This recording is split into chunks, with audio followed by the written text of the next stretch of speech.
Well, let's go ahead and get started. I want to welcome you to session 6 of The Secret of the Dragon Emperor. In our campaign thus far, we have been seeking 4 pieces of the statuette. We have found 2 of them. One we found initially as we passed the Drakmar Pass. The other we found in the Deepfall Breach.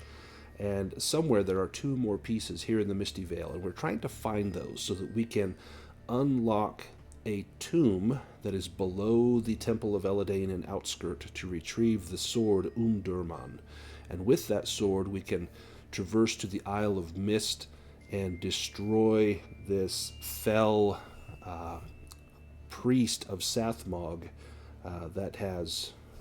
Rumors are that he is trying to obtain the sword for himself to overthrow the Misty Vale and make it his dominion. And so many parties are in this hunt. Ourselves, we are allied with the orcs of Maladuk. There are cultists of Sathmog on the run. We've seen some that were hung from trees. Definitely a multi-party approach. There's many people seeking these pieces of the statuette, and we don't know if perhaps some other groups have already found 1 or 2 of the pieces, and we may need to find them. But as far as we know, they are all still hidden in the Misty Vale. We have been to the Ritter Mound. We have been to Bothild's Lode. We have been to Deepfall Breach, and last session we went to the Ancient Tree and destroyed a demon there that was polluting the water. And the Ancient Tree gave us some rumors that a child from Outskirt had been kidnapped by brigands and taken to the Oracle Cave, which is nearby. And we find ourselves, after having vanquished the demon at the Ancient Tree, in need of perhaps reprovisioning to some extent, but also continuing our search. So did we decide, do we go to Outskirt first, or are we going to the Oracle Cave?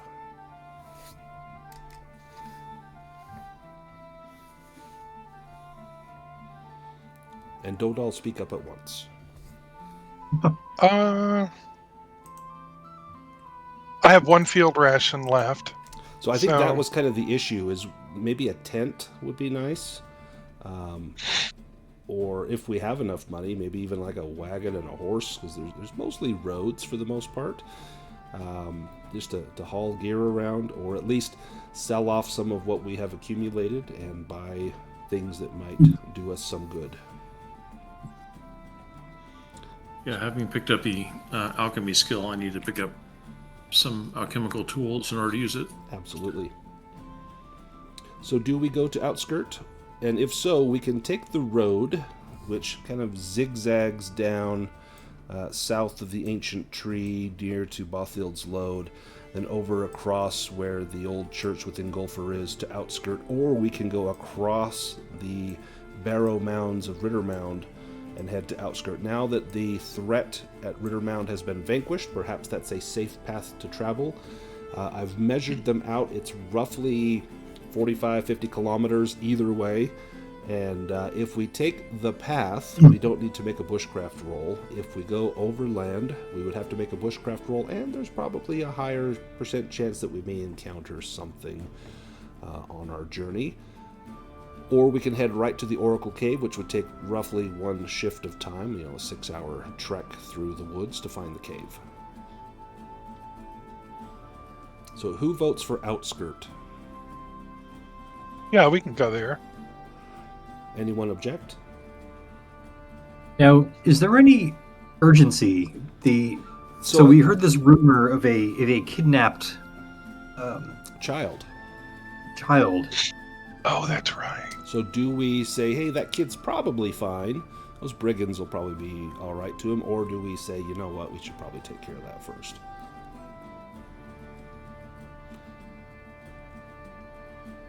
What would Thaddeus do? Well, I think Paladin would probably want to look after the child. And Agatha, what's your feeling on the matter? She can go either way, but seems that if somebody's life is in danger, she'd probably vote for that. And Phineas, how do you feel about this? Well, Phineas has 4 rations packed still, so he would be fine if we go there first, or if we go to the town. He has some things he'd like to find. So either way is right. I know rations are getting low. We can hunt and fish or forage if we need to along the way. What about Brêg? How do you feel about the choice? Well, I don't know that Brêg has any particular strong feelings about the life of a human child, but the prospect of showing our faces in Outskirt, having been right near the Oracle Cave. Yeah. might be a little awkward. And what about Julianna?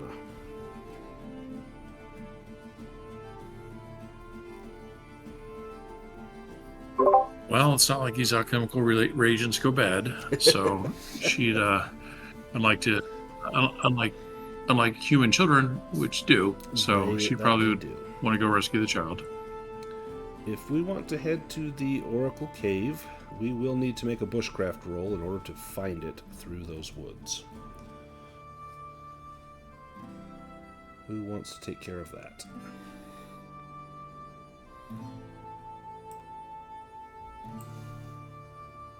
I think we've had... Is it Phineas that's been doing the traveling Phineas for us? I think you have like a 14 in bushcraft. It went up last time, so it's at 14 now. It's what, a 70% chance? I say you go for it. Excellent. Yeah, no quicksand this time. You make the journey through the woods. While you're traveling, does anyone want to forage or hunt as you head towards the Oracle Cave? Yeah, I'll give hunting a try. That would be a hunting and fishing roll. Oh, Hey, I hit excellent. something. Or found You something. found something. Yes. And you can also forage as well. So if you succeed on a hunting and fishing, give me a d6 roll. Come on, rabbit. So a 1 is a squirrel. A 3 is rabbit. 2 rabbits. So both Agatha and Thaddeus spot 2 different rabbits. And Juliana's looking for... sorry, not for a squirrel. She's looking for alchemical stuff, right? Right. So does Brêg want to push that hunting roll? No, Brêg's got, I think 1 or 2 rations remaining. 1 ration remaining. He'll, hold on to the condition. Well,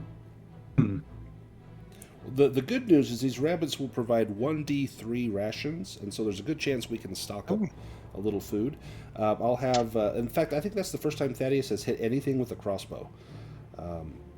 Agatha and Thaddeus can go ahead and roll a 1d3, so do /r space 1d3. We'll see how many rations we come up with. I'll just roll a 4. That works. 1. Toss and pfeffer. So 4 total rations, but they will need to be cooked unless someone wants to eat them raw, and it's a bushcraft roll to cook them. Yeah. Hey, Phineas, I'll split my rabbit with you if you cook it for me.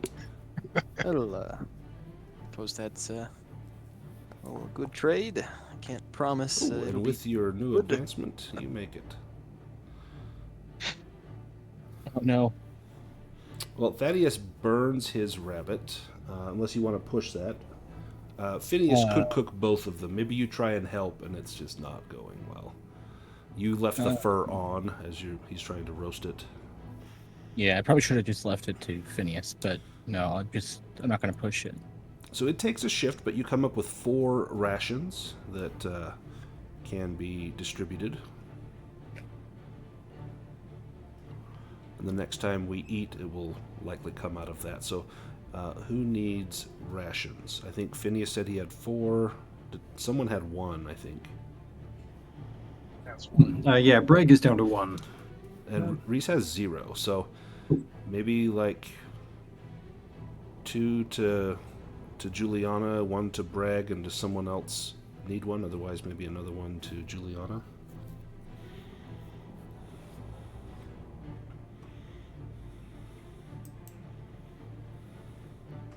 Yeah, because Reese has got the cat to feed too. All right. How about 3 to Julianna and 1 to Brêg? And that will tide us over for several days, at least. Oh, much appreciated. Fortunately, my familiar eats off my plate, and I don't have to worry about feeding him, unlike the wolf. And your cat could probably find some crickets or, small birds. Probably do its own little foraging. We don't need to eat yet, but it takes us basically 2 shifts of time, about 12 hours, so it's probably afternoon by the time we reach Oracle Cave. And Oracle Cave is situated in the Iron Forest. Let me make a roll to see if we encounter anything along our way. I've got set this to private. Got an Iron Forest right there.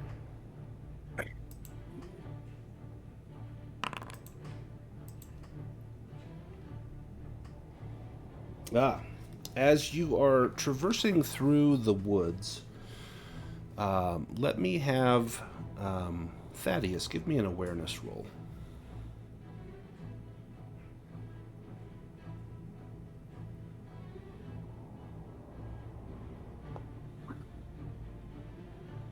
You hear voices coming from a glade in the woods, not far from the cave.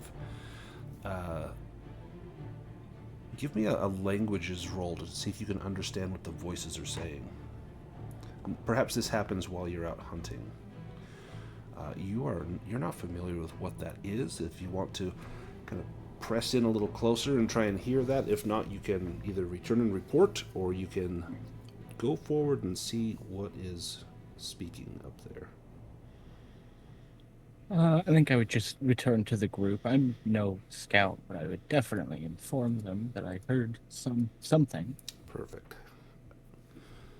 You get back to the group, probably with your rabbit, and you hand it to Phineas and maybe mention that you heard some voices coming from a glade, but you didn't get any closer to see what it might have been. What does everyone else do? Did anyone react or respond to that information?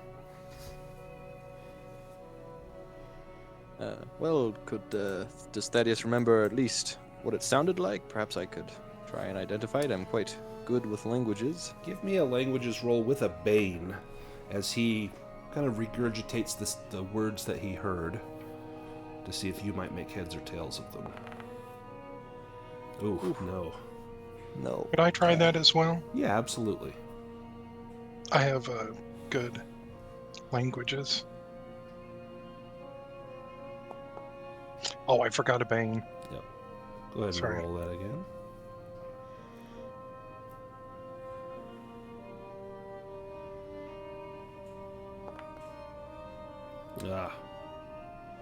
Yeah. What the hell are you saying?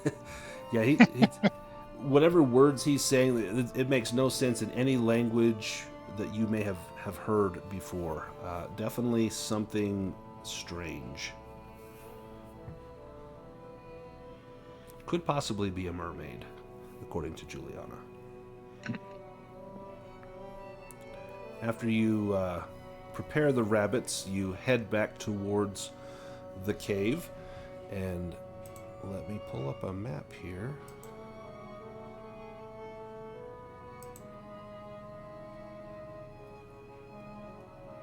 Alright, one moment, let me get this ready.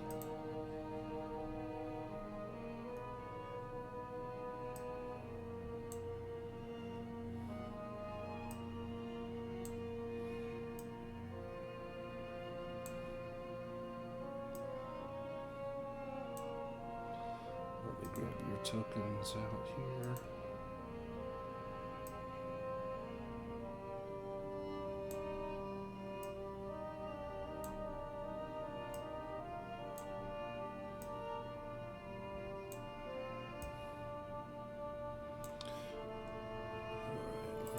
sure this scene has light.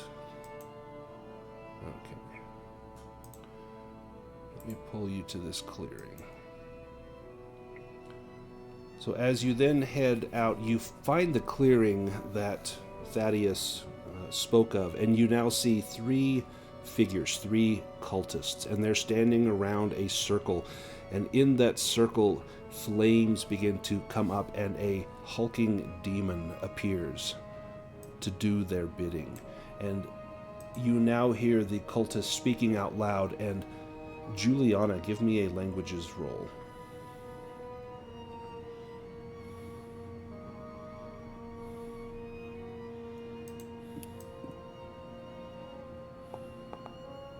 Oh, yeah, they're speaking in some infernal tongue of which you have never heard before. I think the only one that hasn't done a languages roll is... like mermaid. Yeah, they look like mermaids. Brêg, give me a languages roll, just in case. This will be the last check we'll do. All right, my virtual tabletop is freezing up on me. Uh-oh. So I'll try reconnecting here, but yeah, I can roll that for you for now if need be. Let me pull up your skills. Where's your skills?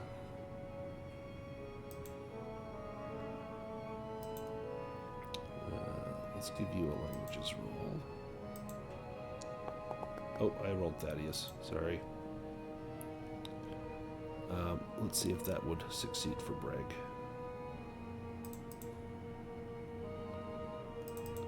Is a 6 a success for Brêg? Languages. No, he has a 5. Okay, so, yeah, you do not understand what they're saying, but they are definitely speaking and worshiping this demon. I'm going to pull us into combat. They are not aware of you yet. If you want to draw initiative cards, and then we'll hopefully be able to get Brêg on here unfrozen. I can't draw a card. Let me shuffle the deck. Now try. Yep. Oh, I already hear the bagpipes. We haven't even started the combat. All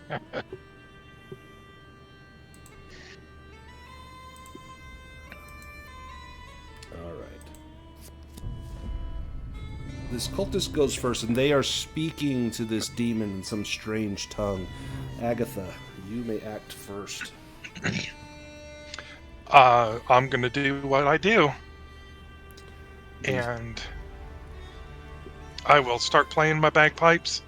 I think we're going to go with Banes. Banes on the bad guys. Banes on the bad guys. Right, why did it have to be another demon? The skirl of the bagpipes alerts the demon. It whirls around. It can move 8. Let's see. 2, 3, 4, 5, 6, 7, 8.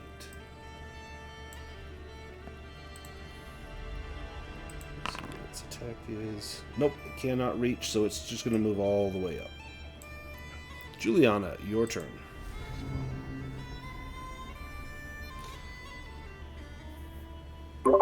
Now, the cultists are doing what? Like they were talking to him, but are they like still performing a ritual? No, or... it seems that the ritual has ended. Had Thaddeus gone in, he could have interrupted the ritual, but then it says if you don't investigate after a shift of time, they summon the demon. So then there is a demon. So they are no longer tied up in the ritual. They are going to attack now that they're aware of you. Okay. Julianna has the blind condition? Is she blind? It's Phineas dispelled it, I thought, last time. That's what I thought. Because Phineas has Dispel. Let's take blind. Oh, okay. There we go. No longer blind. I just saw it. Like, what the heck? All right. Why can't I see? Not again. 2. Yes, no, still.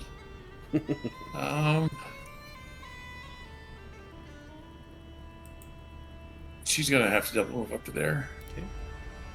That'll be turn. The demon.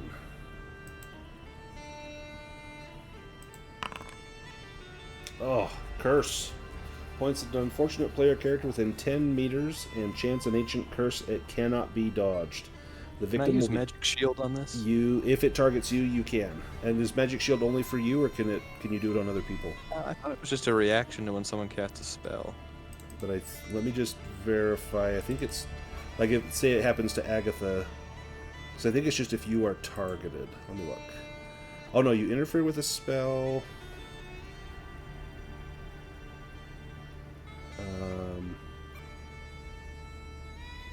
Yes, you can use it to stop magical attacks. Okay, yeah, you can use it to stop magical attacks from monsters. Each power level reduces the number of dice rolled for damage. So what level do you do this at? You don't know what level this spell, this curse, is cast at. I'd probably do power level 1. Okay. Go ahead and cast that. Do you push that? Yes, I do. Excellent. You throw up the magic shield, and it foils the demon's curse. Well done. And that does not cost your action, so now, Phineas, it's your turn. Phineas will switch with Thaddeus. Thaddeus, you are up, sir. Alrighty. Well, that happened quick. Yeah. One day I'll use this crossbow. Well, you took out a rabbit. It was very ferocious. I correct myself. One day I'll use my crossbow in combat. There we go.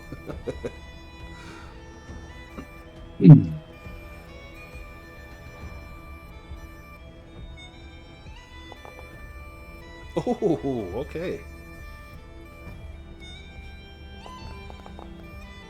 That is a lot of dice. Alright, 21. He's got a little bit of armor, but he's going to feel the most of that. 17 of that. And you may move if you like, otherwise it is the cultist's turn.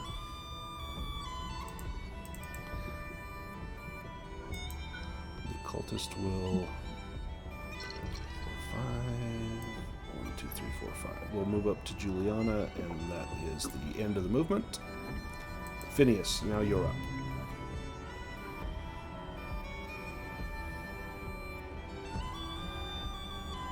I will cast Fireball, or Fire Blast at this cultist.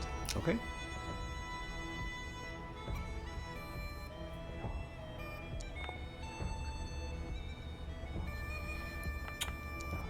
That cultist is going to try to evade.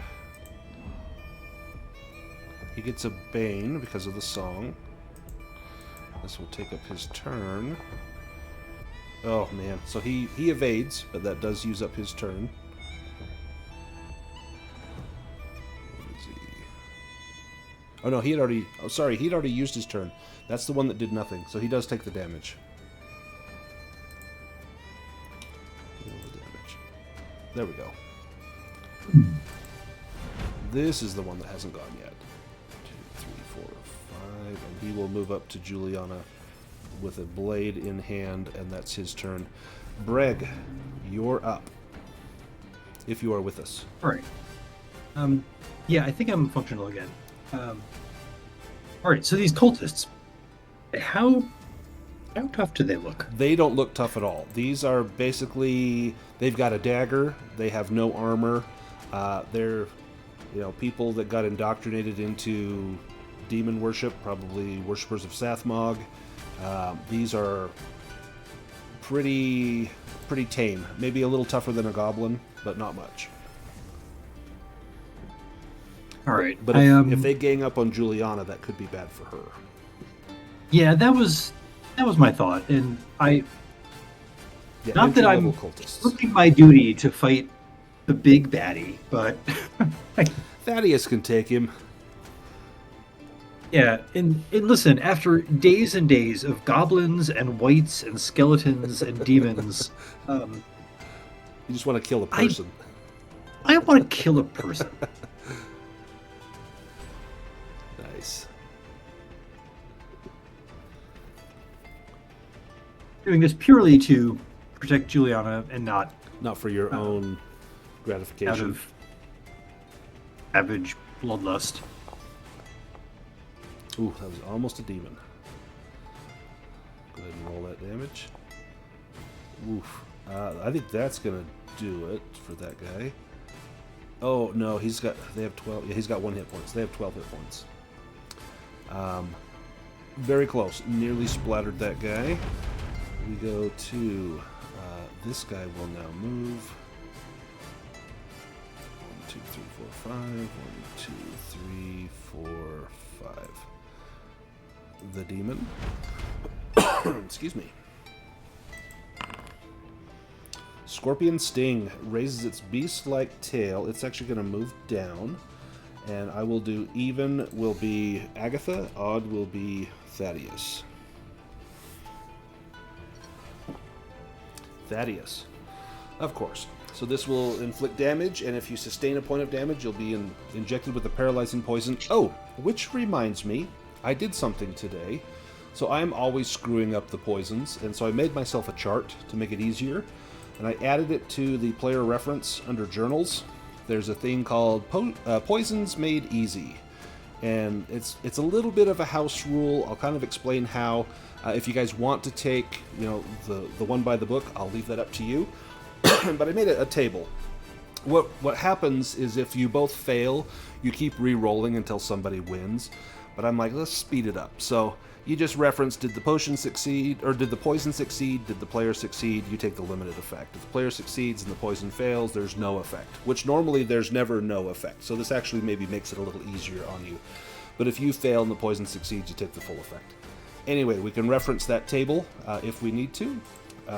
But back to the battle at hand. Thaddeus, do you take this hit?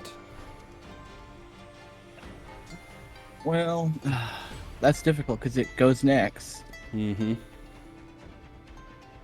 And what's your armor? 4. So as long as it doesn't do more than 4, you'd be okay.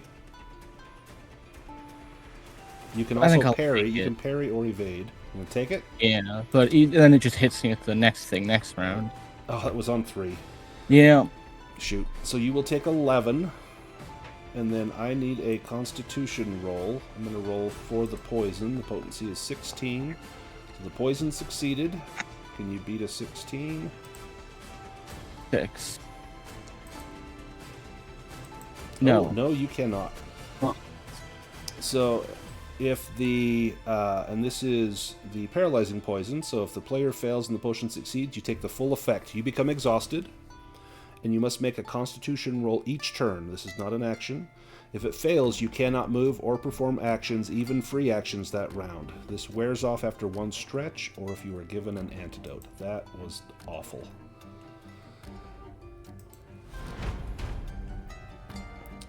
Let me just put down that you are paralyzed. The demon will go again. And I need to get rid of that little harp music here.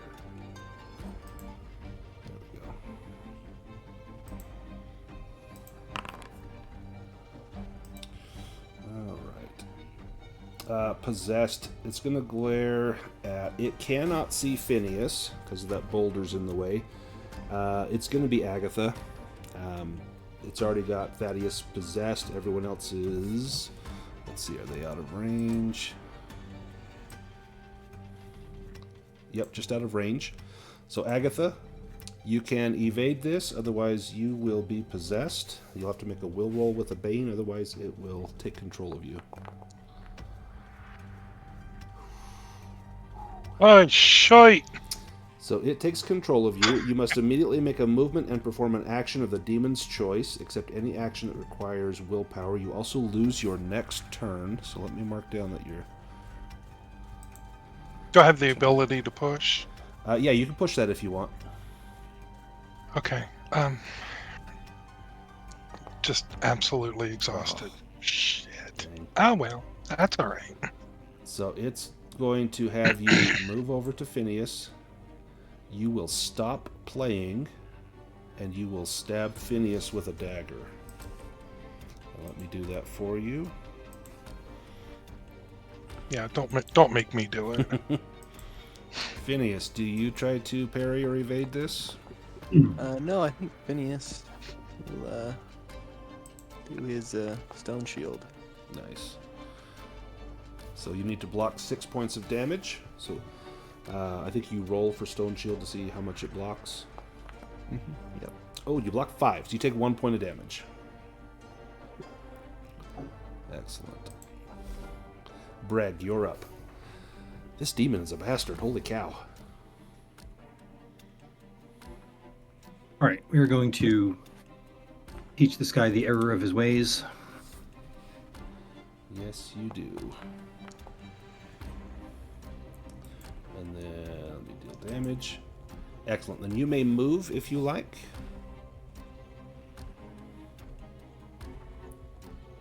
Okay,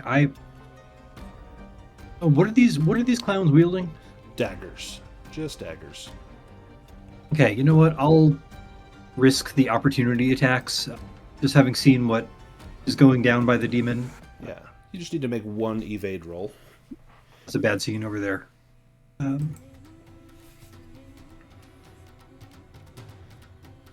Oh yeah, this evade is going to be...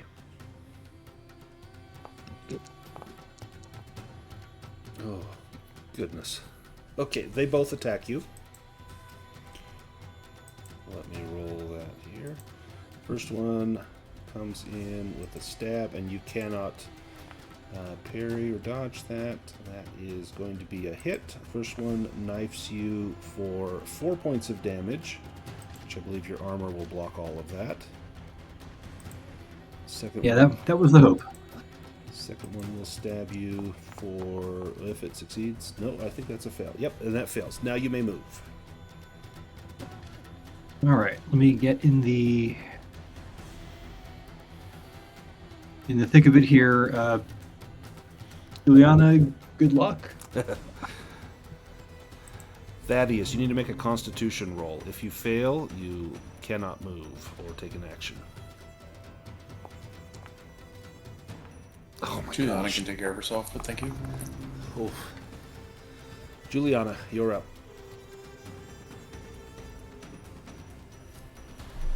Move down.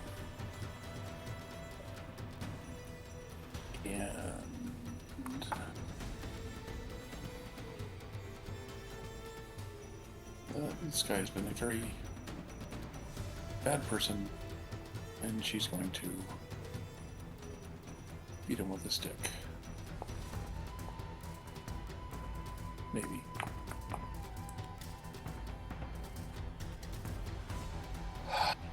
She'll get exhausted. Nice, there we go.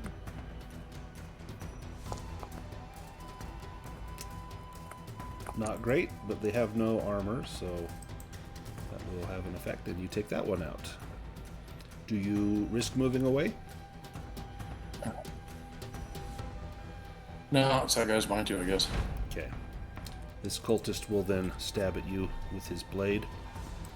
Tries to drive it just under your lowest rib, right into your kidney, as you turn and swing your staff, and that's going to be a hit.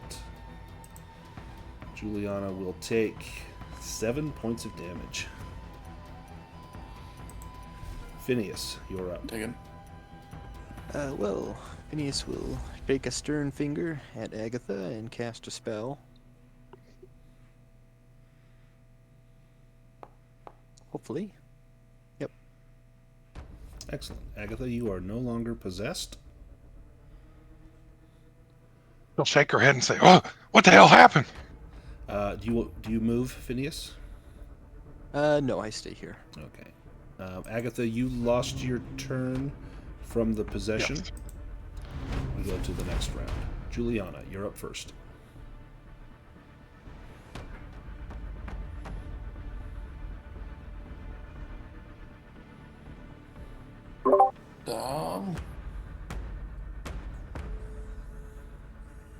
Yeah, we'll bash the cultist. Okay.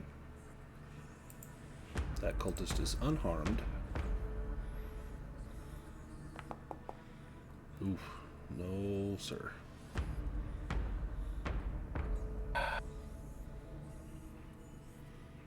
This is getting scary. Oh, that 2 would have been nice. Thaddeus, Constitution roll. Fingers crossed. We need this one. Nope. Oh my gosh. Well, it wasn't a demon, so we're going down. You have a high constitution, don't you? 15? Yeah, you could say that. Dang. Antidotes. That's something we should stockpile, I think. Scorpion Sting. Since Thaddeus is already paralyzed, it's going to be Brêg. Brêg, do you want to parry or evade this?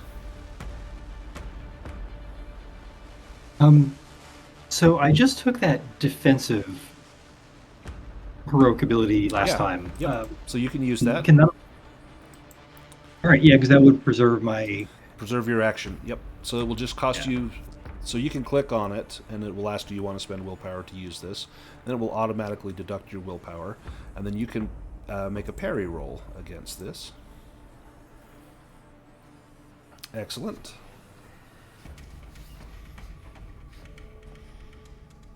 Right, and...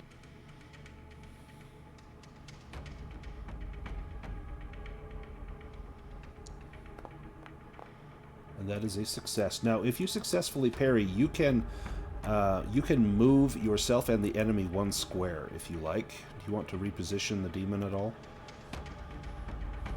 I don't know. I don't know there's if much there's point. anything good there. Yeah. The demon takes his second action. Possessed. It could be Agatha. No, can't see Agatha. It's got to be Brêg. You can't parry this, Brêg. You can use your action to evade. Otherwise, it's a will roll with a bane. Oh, I think I've got to try to evade this because... It could be bad.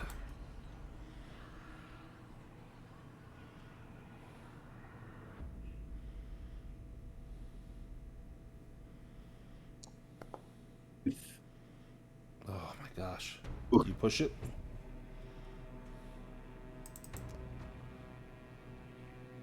I had probably better. Got a 50-50 shot. Your evade is 10. Of course, you have a bane from your armor, but it's still, you got like a 40% chance here. Come on. Oh! Oof. Okay. It possesses you. You will take an action. You can move 7, 2, 3. Although, can I now take the will roll if the evade didn't work? Oh, yeah. Sorry. Correct. Yeah, please make the will roll with the bane. You're right. All right. Also, not a... Odds not particularly in my favor. Do you push that? Oh, yeah.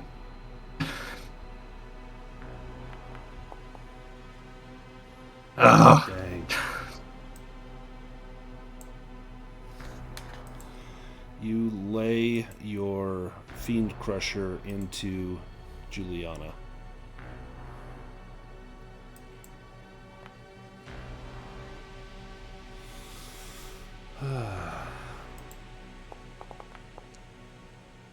Julianna takes 9 damage.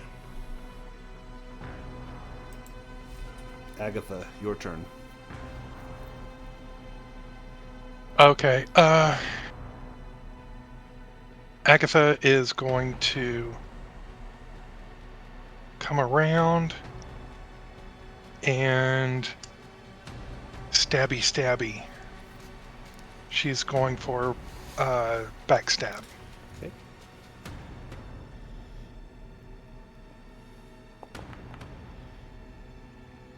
Nice. Okay. He cannot parry or evade. Go ahead and roll damage. And then it's an extra 1d8 damage. Just go ahead and roll another d8. So 11 points of damage. He's got 4 armor. Takes 7. Nice. He is almost half. He's close. Brêg, you used your action to annihilate Julianna. Phineas. Well, I'll move up here and cast Dispel on Brêg.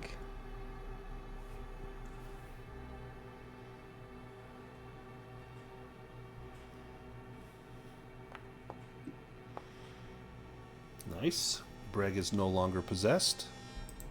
And I believe, would I be... I guess I can see the demon from here, so I can cast Yeah. if you Magic mess Shield her- again? Yep. If Well, if no, you just should need if he to. does cast Yeah. a spell, then Yeah. that would be my turn. The cultist, now that Julianna is down, will come around and knife Brêg.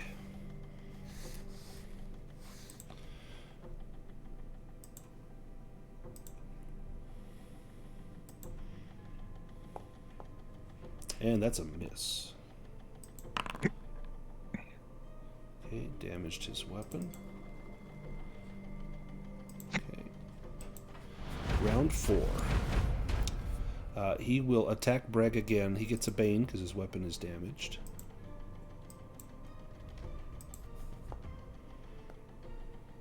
And he succeeds. Brêg, do you parry or evade this? Or take the hit?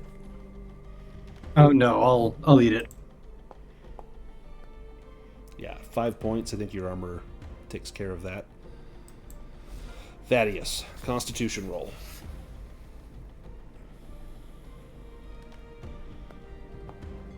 Oh my gosh. That's twice you've rolled a demon on that. Phineas. Well, I will raise a pillar beneath the demon. Okay. Can you? It doesn't affect monsters, I don't think. I'm not sure. Let me look. I thought that was gust of wind, but it could be. Oh, pillar maybe as it well. is. Maybe it's gust of wind. Let's see. Yeah, it's gust of wind. You're right. So it needs to make an All right, well, acrobatics roll Yes. Well, if I succeed, if you succeed. which I do, so Okay. he will need to make an acrobatics roll, or he'll fall. He does. He succeeds. So he's up on the pillar, but he does not Hopefully fall. hopefully that prevents him from at least moving around then. Yeah, and because he would have to get down. Your pillar is 3 meters high. And then do you move? No, I stay here. Okay. The demon. I don't believe the demon does not have flying, so it would have to climb down. Let me see what its attack is, if it's one that it would need to get down for. It would need to get down for this, so it will move, and then it will do its attack. Let me give it a roll to see if it falls as it climbs down. It does. So 3 meters high, so 2d6 falling damage. I'll let you roll that, Phineas. And it can make an acrobatics to have that, I guess. Okay. But that will be 7 damage. If There's it his does not. acrobatics roll. He makes the acrobatics roll. He'll take half of that. We round up, so he'll take 4 damage from that. And armor does not protect from falls, so he takes some damage. And then he is going to sting Agatha. Agatha, do you parry or evade this? Die 12. I'll take it. That's what Thaddeus said. Ooh, 6 damage. Does that get through your armor? Nope. Excellent. You have exactly 6. Julianna, do you rally yourself? Julianna is up. And then a death save, please.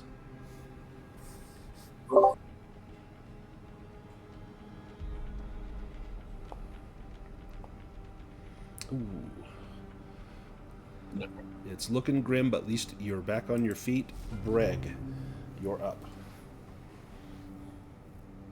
Right. Can you guys hear me? Uh-huh. I can hear you. Can you hear us? I can. Just having odd browser problems again. All right. Well, if you can control me in tabletop, Yeah.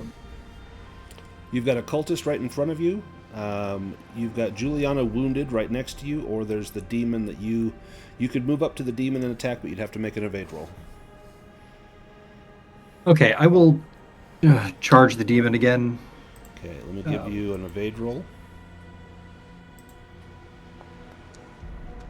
You failed. Do you want to push the evade roll?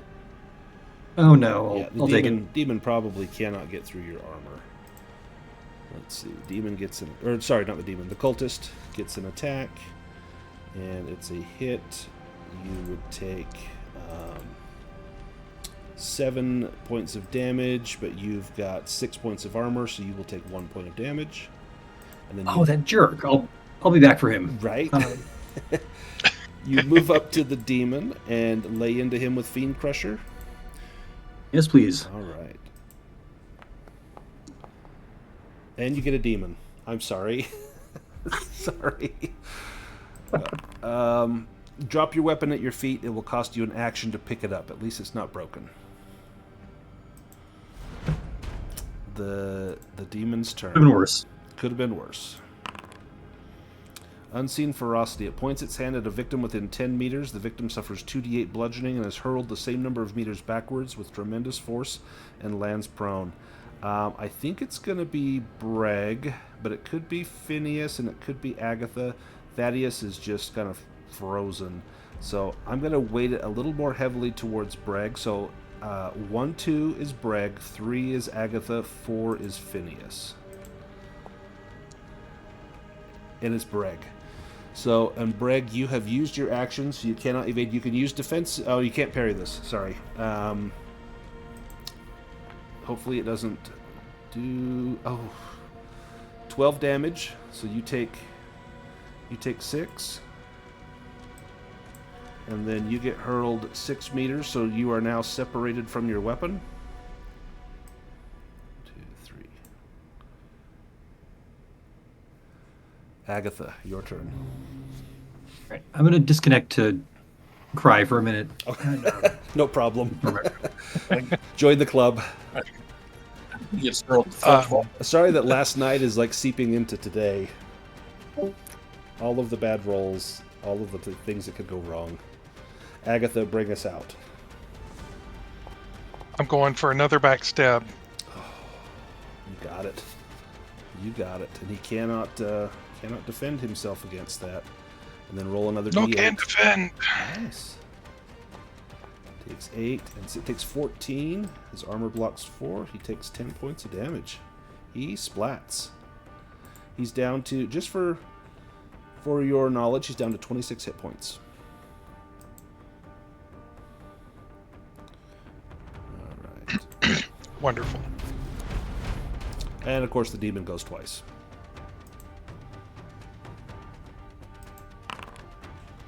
Claw attack. It's going to be Agatha. Gotta be. Do you want to evade or parry? No. Agatha will take 13 points of damage. Your armor blocks a good chunk of that. And then the So demon... that's 7, correct? Yes. The demon will go again. Ouchie. Another curse. So this will be maybe another magic shield here from Phineas.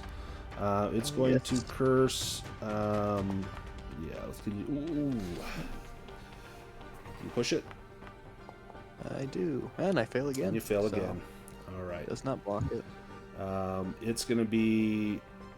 I'll roll a D3. 1 is Brêg, 2 is Phineas, 3 is Agatha. 1 is Brêg, 2 is Phineas, 3 is Agatha. It's Brêg. Brêg is cursed, will become 1 category older. The effect is permanent and cannot be lifted with a dispel. Brêg, are you here? Mark? On audio, getting logged back in here. Actually, this won't be too bad because you're young. You're going to go to an adult. That's actually not too bad. So I'm going to switch you to adult. Your con and agility. There's a little change there. They both drop by 1. But now you're now a grown-up. You can buy a beer now.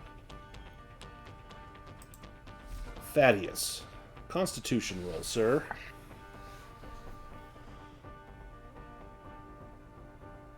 Yes! Thaddeus, you can act. Oh, great. Damn, I'm exhausted. Yeah, that doesn't help.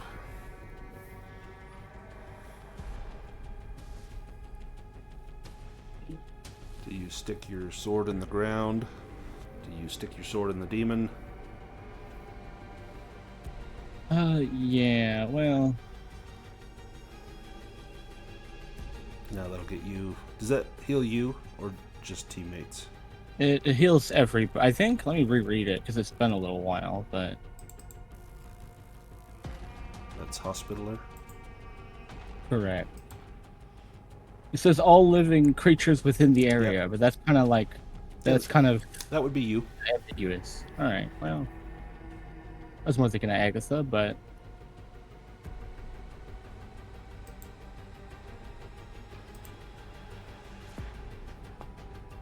So the demon, it actually does damage to. Demons and undead, it does damage, correct? it's undead or demons. So yeah. And it can be dodged but not parried. The demon, does it have... Oh, it doesn't have a turn, so it cannot dodge or parry. And I don't think armor would have an effect on this. Agatha and Thaddeus gain 7. The demon loses 7. Welcome back, Thaddeus. Agatha, you're up. I am going, since it's me and Thaddy up here, I'm gonna go ahead and go for another Another backstab. backstab. I'm going to jump off of that rock up onto its back a little higher, trying to get to its neck. Do you yell out parkour when you do it? Parkour! And it appears I shit the bed. Yes, you did. Let me give that another try. There we go. You want to get through his armor or double your damage? I'm going to double that damage, man. And then roll a And then I D8. have another D8. Yeah. So that is 19 points of damage. His armor blocks 4. He takes 15. He's down to 4 hit points. And she'll whisper in his ear, "Suck it." Julianna, you are up. You can take an action.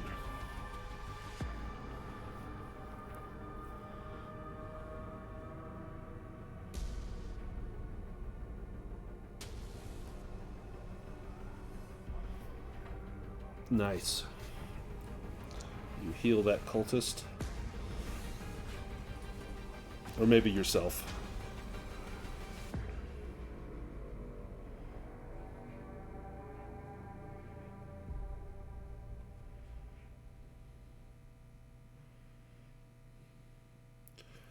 That feels much better. The cultist will... it knows you're up. It's going to try to stab at you.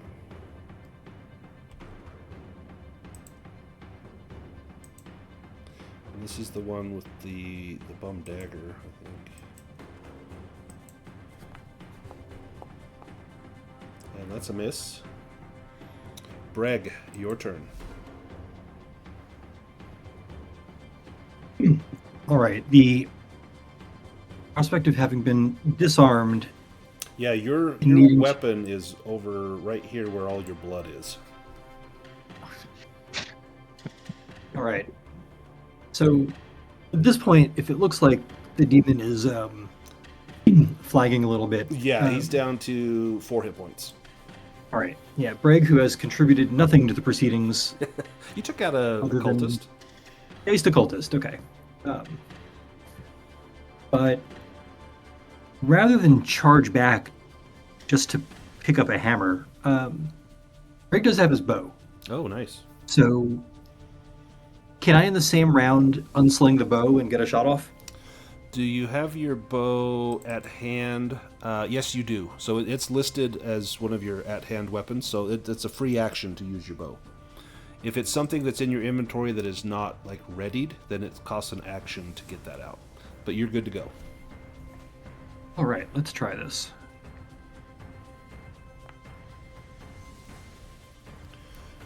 Excellent. Demon does not have any actions left, so he cannot evade. Can you do 8 points of damage? No. He will take 1 from that. Oh.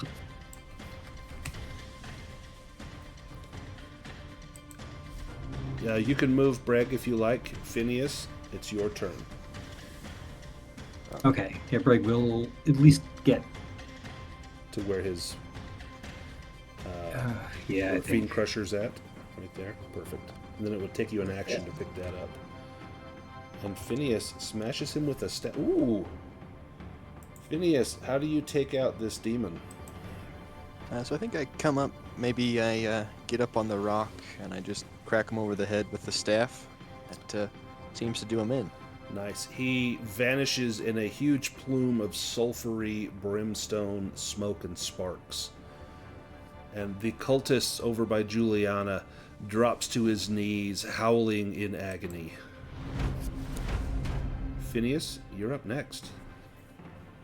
I will perhaps switch with Julianna. She can Julianna, take care of this can you cultist. take out that cultist?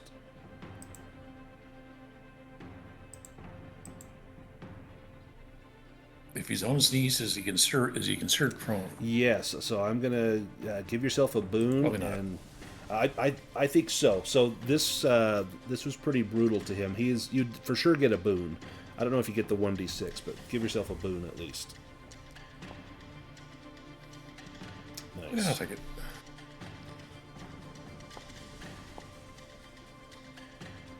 Six damage. Excellent.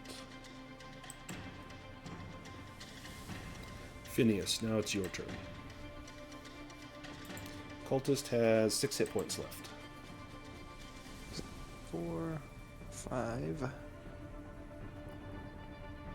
You must be out of willpower or very low on willpower. I'm just trying to save some. Ooh.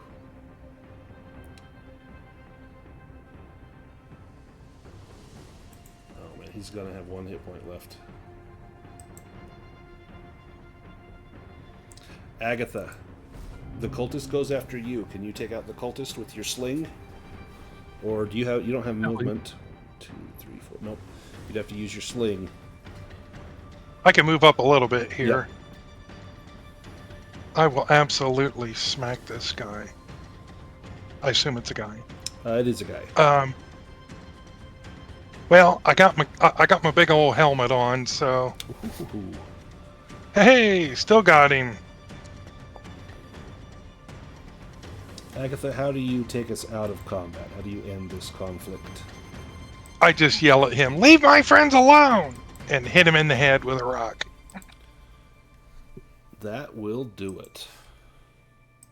Stop messing with demons. You've got 3 dead cultists and a pile of ash and stinking sulfur.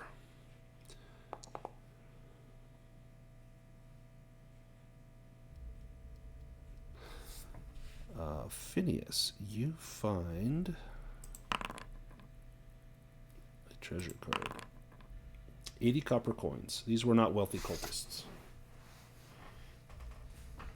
Well, they were low-level cultists, so wouldn't expect too much. So after a stretch of time, Thaddeus, you would no longer be paralyzed. So let me get rid of that for you. If anyone needs to do a round rest or a stretch rest, this would be a good time. If folks can watch my back, a stretch rest with some meditation to And ponder what a disaster this just was. For 8. I think if actually I can heal that damage on Brêg. Look at that. Woohoo.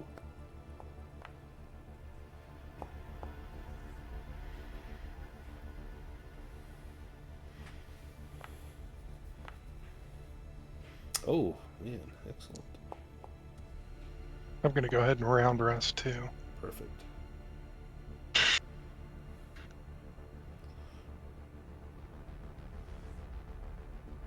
Well, after that, That was a the good fight. Oracle Cave should be a pushover. That was a good fight. That was good. That was very tense. Oh, did you make a Constitution roll, Julianna? You did drop to 0. Not yet. Let me. Yeah, I spent that stretch rest playing with my ring as well to get rid of a 3rd condition. Excellent. Con. Oh yeah, nice. No worries. All right. Do we head to the cave? I can handle a little. Yeah, we're here. Let's go to the cave.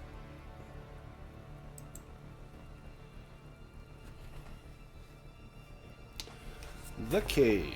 A dark hole wide enough for several people to walk next to each other, gaping straight down into the earth. The cold of the underground flows from the opening. And Phineas, I'll let you, if you got the macro on, you can put the magical light on there. There we go. Anyone else want to take light source with them?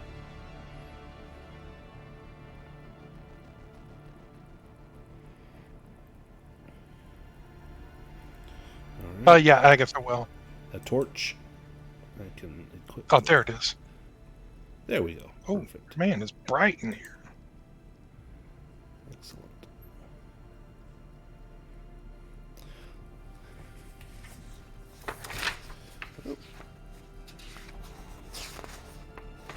So up ahead you see a cave tunnel. The tunnel runs deep into the rock and slopes steeply downwards.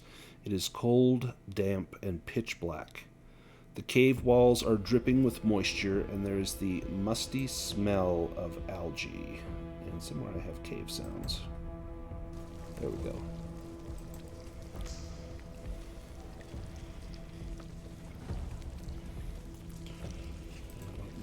Roll a D10. Okay.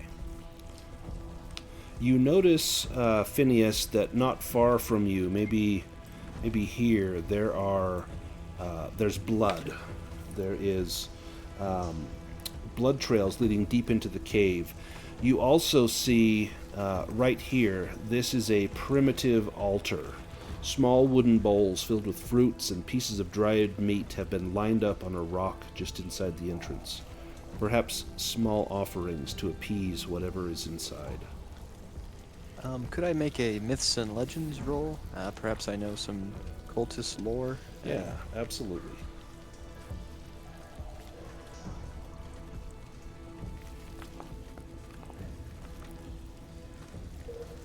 So you know that Oracle Cave,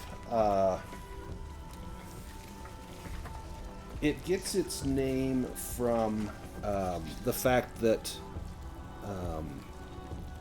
the Oracle is ancient and knows all there is to know about the Misty Vale, and she is said to be sitting on immense wealth, but now and then she demands a human sacrifice. Well, that doesn't bode well for the person we're trying to rescue.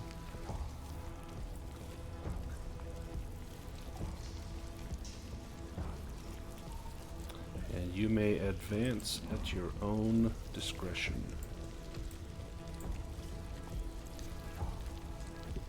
Ready.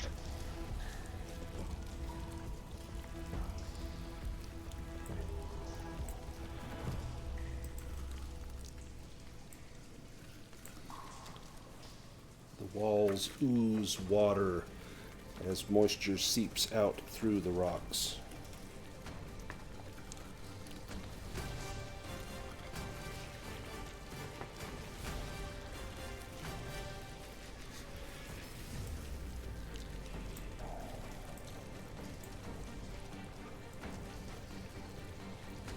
Right, so in the mines, we had a really unpleasant start with a long hallway. Do we want to stop and just take a peep down this hallway, look for any Yeah, we could make an awareness anything roll. obviously dicey on the floor, or like arrow slots above, or anything like Well, that? if you guys want to give me a second.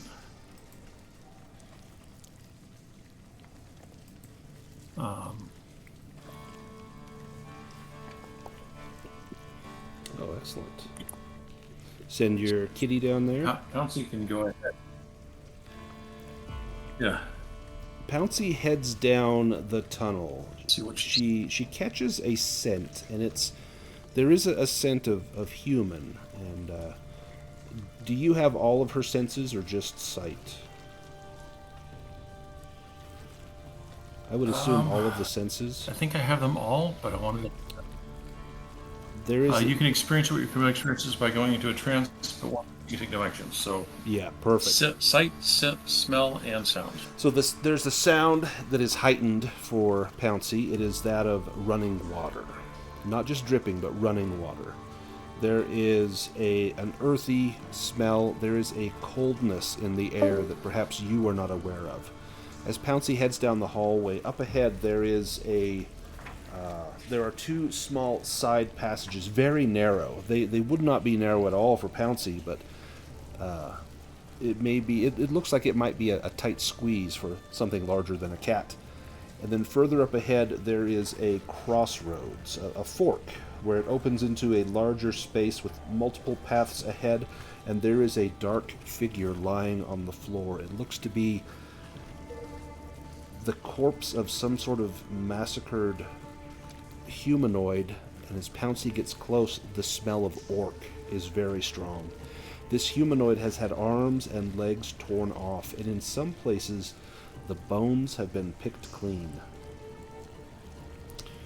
As Pouncy gets very cautious and nervous, her eyes glance across scraps of armor from this orc, and there are two crossed meat hooks.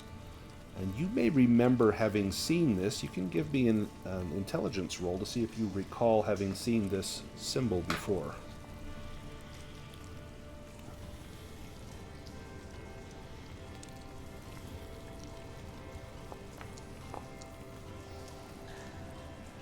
Yeah, this is the symbol of Maladuk. Maladuk had this on their armor, as well as all of Maladuk's soldiers had the two crossed meat hooks. This is one of Maladuk's men, or what remains of them. Pouncy notices a very foul smell down one of those passageways where that little crossroads is. There's a passage that goes to the north, and the smell is very foul indeed. I'll leave it at that. Pouncy will go a little way north and south in the narrow passages, Okay. but she's primarily just making sure we're not going to get ambushed. Yeah, so it doesn't seem to be anything, at least for the next, several minutes of walking, where you would be ambushed. Those narrow passageways, the tunnel seems to go on forever into the darkness. They're small enough that, Julianna, you think you would probably need to crawl and climb to get through.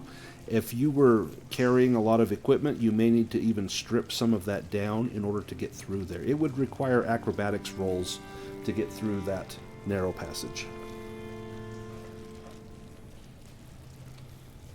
All right.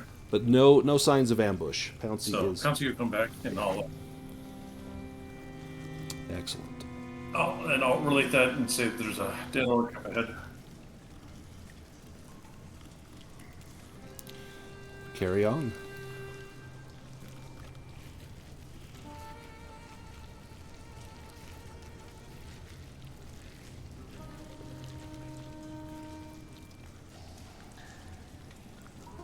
No one wants to go in the lead.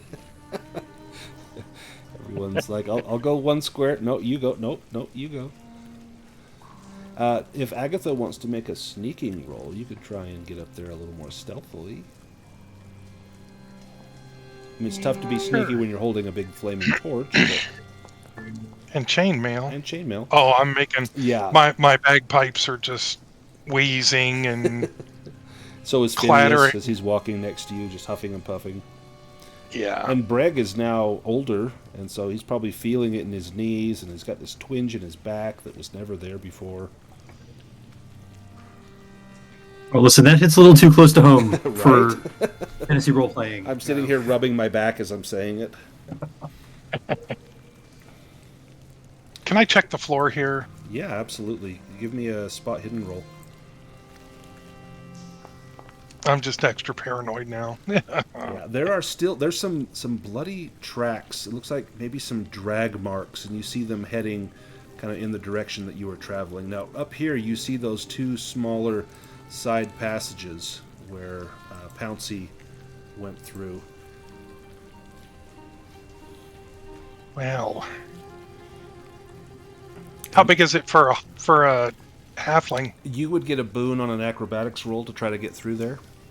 halfling or a dwarf. Is that something we think is worth checking?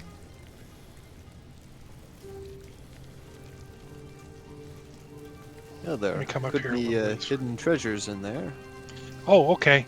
You had me at treasures. Here, hold my bagpipes for me.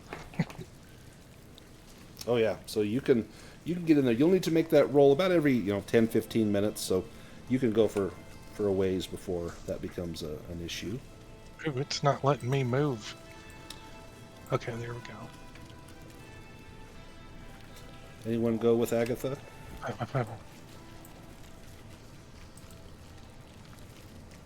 Starting Would to it get too just far. be a straight acrobatics roll? Yeah, straight acrobatics roll for humans or taller. No, it's a little too tight for Phineas. He maybe ate too much of his rations. Too many ales at the pub? Yep. Can't quite squeeze through there. All right. I'm gonna back out. Just because I rolled a random dice, you can carry on. No. It's fine. No, I'm splitting the party. That's just stupid. Ooh, that's a deep hole back there, guys. Yeah, it seems like it goes on for quite some ways. In fact, you explored maybe a fourth of it. It looks like it's heading in the same direction as this larger tunnel, too, so... Do you try the one to the northwest there? Ah, you know I'm a sucker for this. I'll need another roll with a boon.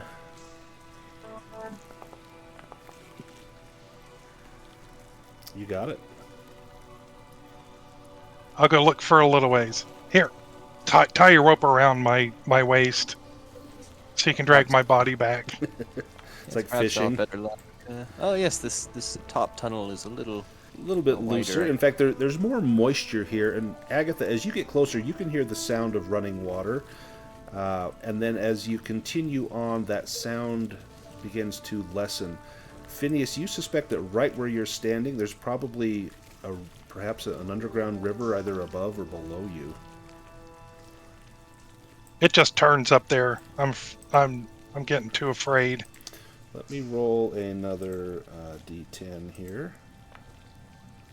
Okay, carry on. Well, as long as the walls don't collapse. Just see where this leads. Well, okay.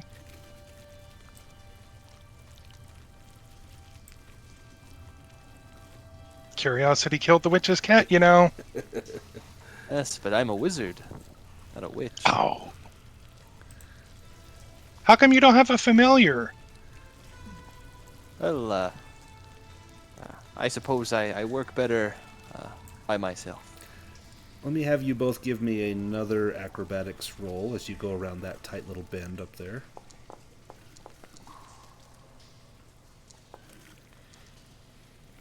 Ah, I'm stuck. Phineas can make it through, but Agatha, it's a little tight. Even for you, it's a little oppressive. Do you push that?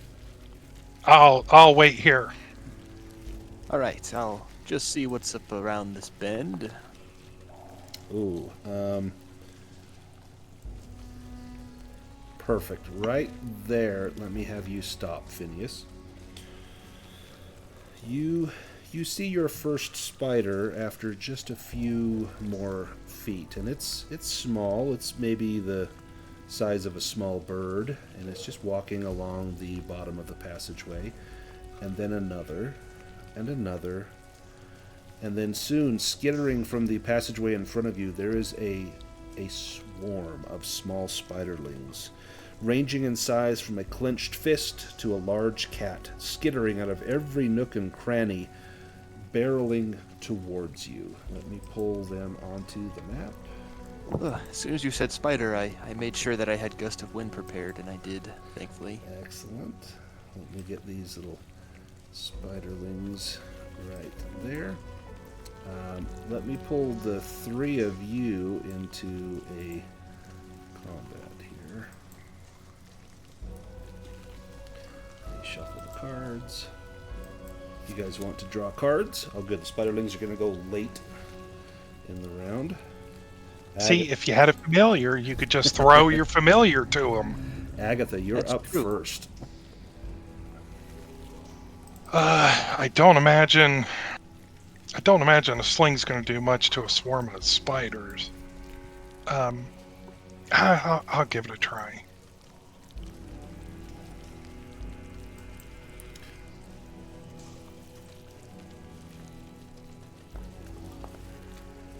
Shoot. I'm not going to push it. And let me adjust this. Oops, no, their ferocity was all messed up. So, Phineas, you would be next. All right. I will cast a gust of wind. This will do 2d6 against a swarm. Pushes them 2d6 meters. Yes, so, well, that rolled 2d4, so I guess just add You 2d2. can go ahead and roll 2d6. I'll do it manually. Okay.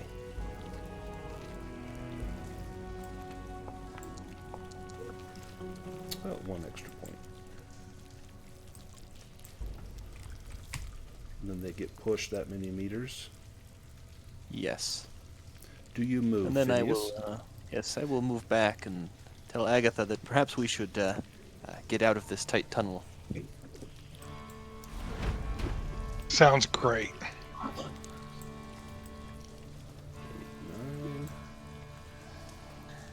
9. What are your speeds? What's Agatha's speed? You 10. can move 10, and Phineas's is 12. You will... Let me move you both on the map. You'll get to about here, and they are going to catch up to you. As you come around this bend, and they will make an attack.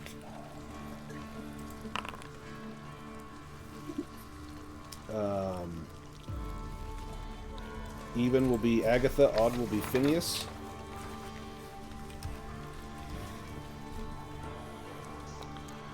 So Phineas, you're going to be caught in a sticky web, unable to move. You can make an evade roll here, but then you would not be able to move anymore.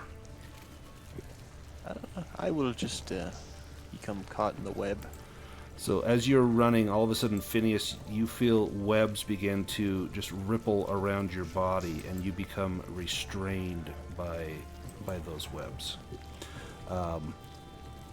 Agatha, you go first, and then Phineas can go.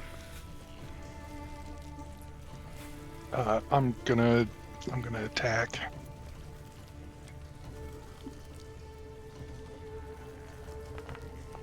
Oh, nice. Right in the eye. Is that the only swarm close to us? Yes, there's only the one swarm. Okay. Yeah, for some reason the ferocity was messed up on there. Nice.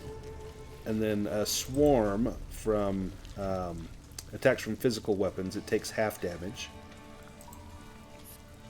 So I'm going to give them half. Nice. And then Phineas, you can take your action. Well, I will raise up a pillar and hopefully seal the tunnel shut so that they no Do longer you chase. crush the swarm with the pillar? Yes, I will try and do that.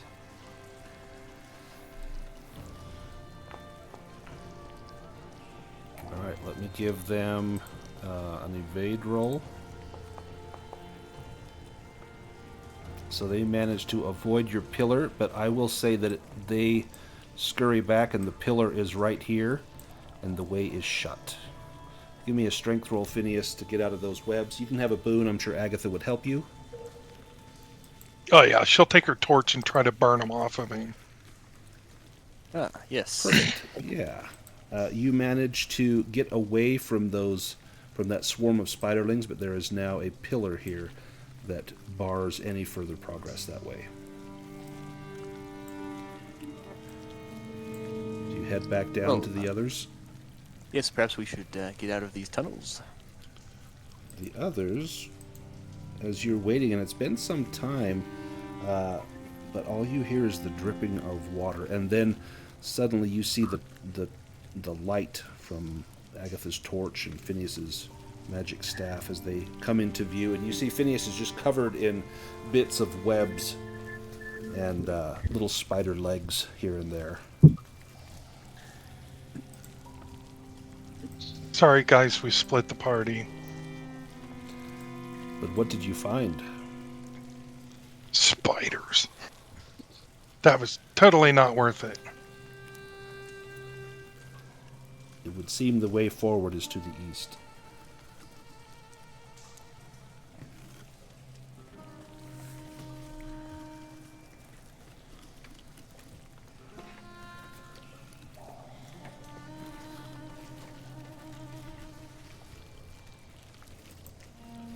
Now, Agatha, you see that body there, that dark figure on the floor. The massacred orc, arms and legs torn off, bones picked clean in places. Got anything in his pockets? Give me a spot hidden.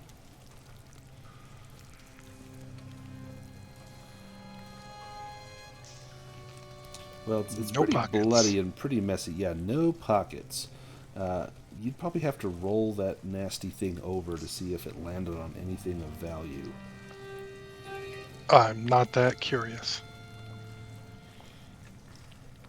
From here, there are two paths ahead, one to the north and one to the east. This is as far as Pouncy got.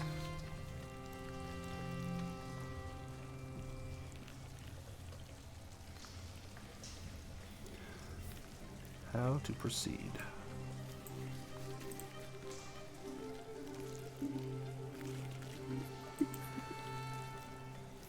Well, if we're worried about being attacked, we could spend 15 minutes here and I could conjure up a salamander that could lead the way.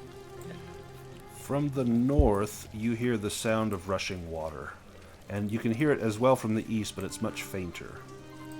Do you want to draw up that salamander? You do know that fire seems to have a particularly good effect against spiders and their webs. If it's alright, I will just quickly try and conjure that up while we wait. You do? Do you have access to the salamander token? If so, I do, yes. I'll let you pull it onto the thing. And then whichever way we like to go, I can send the salamander in that direction. And why don't we, we're at the 90-minute mark, why don't we take our break here, and when we come back, we'll decide which way we progress. So I will see you all in 7 minutes and 35 seconds.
While in real life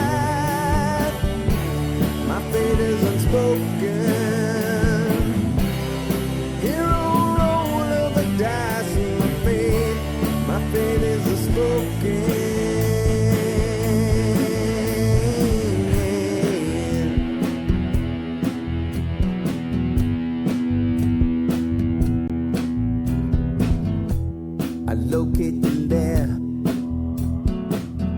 but it doesn't make much sense to me. I think that the DM might be out to get me. A hero in armor and truth, bards tell my legacy. The flame of my torch illuminates the enemy. I win in the battle, hewing foes asunder. Deeper I venture, the deeper I wonder. The bodies pile up before me, the corpses I plunder. The deeper I venture, the deeper I wonder. Crafted from numbers on living paper. I skip from the mundane to immutable paper. And while in real life, my fate is unspoken. Hero roll of the dice in my fate is unspoken.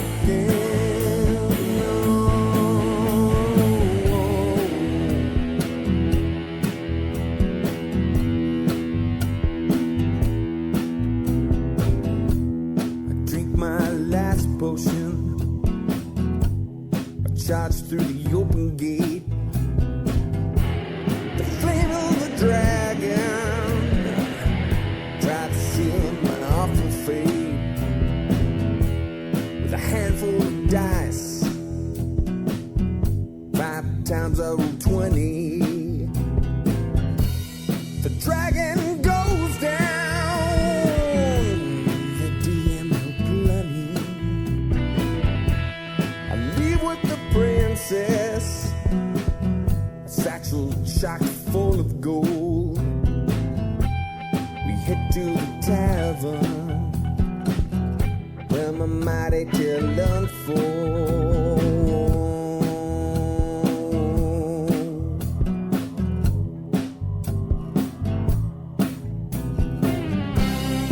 Crafted from numbers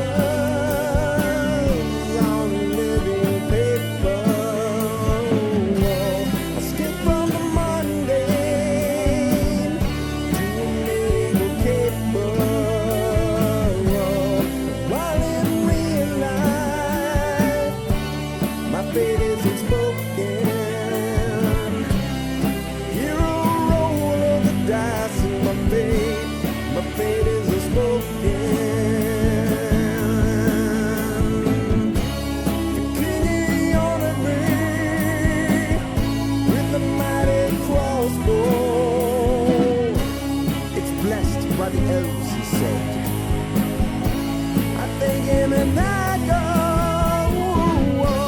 The life of a hero,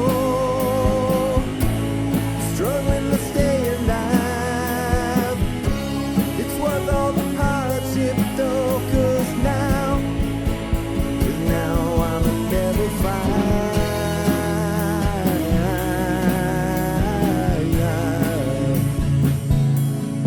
level 5.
All right, I am back.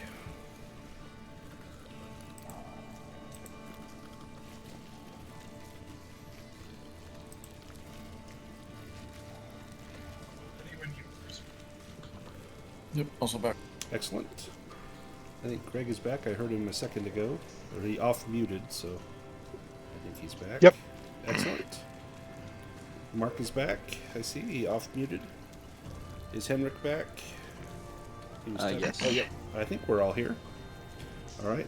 Let us carry on. Let me get some more, maybe, grim sort of music here.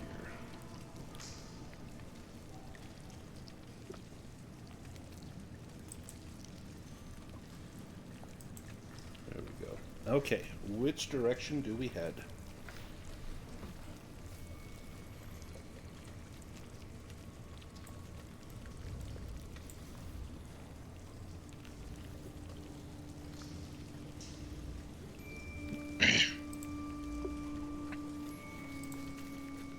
Whichever direction we want to go, I can send the salamander to scout. Now, up ahead, Agatha, you see water, which unfortunately is probably the bane of the salamander. Yikes. You see that the tunnel to the north is crossed by a raging black water that disappears into the darkness to the east. The water runs from west to east.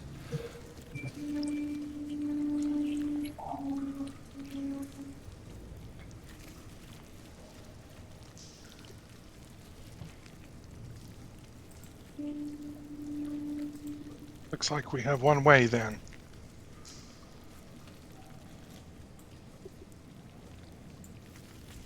Yeah, crap.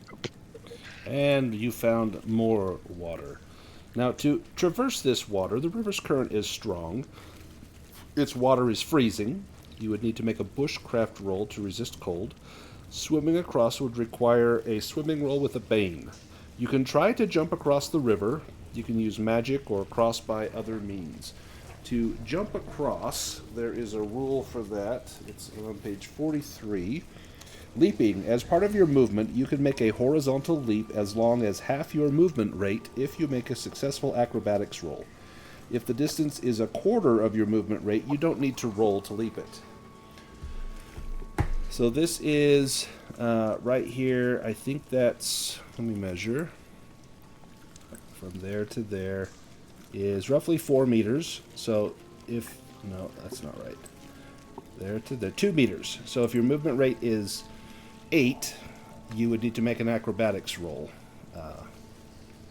to make that. Excuse me. Let me measure that again. 4 meters to get across.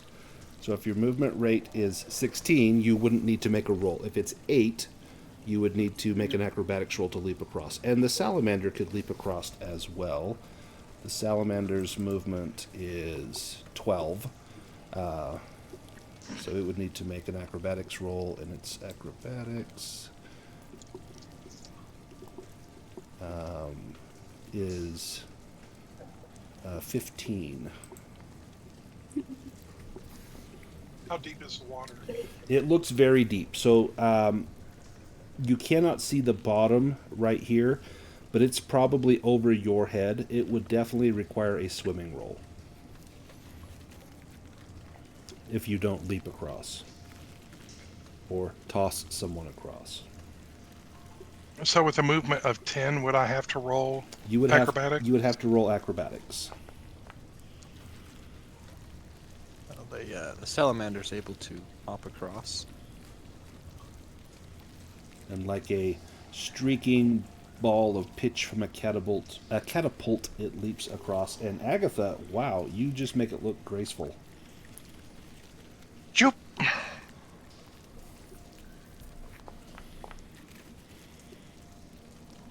And Phineas, do you push that roll? No, I don't think that I do. You go into the water. Give me a bushcraft roll. It is cold. Julianna goes into the water. And a bushcraft roll from Julianna. Summon the ruler.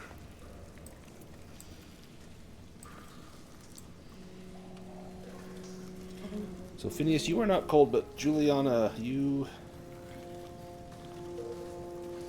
are struggling. Thaddeus goes into the water.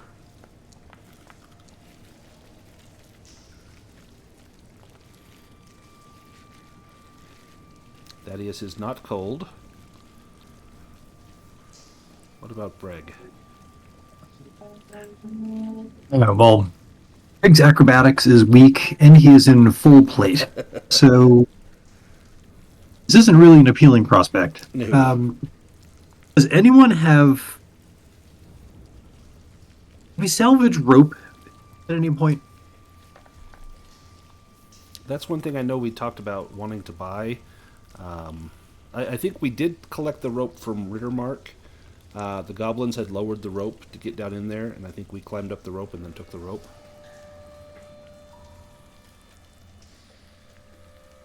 Right, so just in the interest of not drowning, I think Brêg is also not much of a swimmer. Can I tie the rope to myself and have the folks on the other shore hold the other end? You probably don't want Just the in case. salamander to hold it, but Agatha could certainly hold it. Because Brêg is almost certainly going for a swim. Yeah, give me an agility roll to toss that rope over there.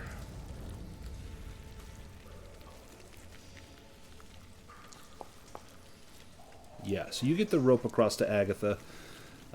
Go ahead and leap across. If you fail, Agatha can make a strength roll to make sure that she holds on to that rope and doesn't get pulled in herself.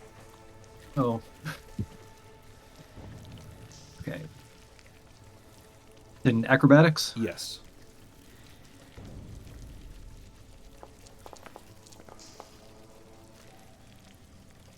Do you push that? We'll push it.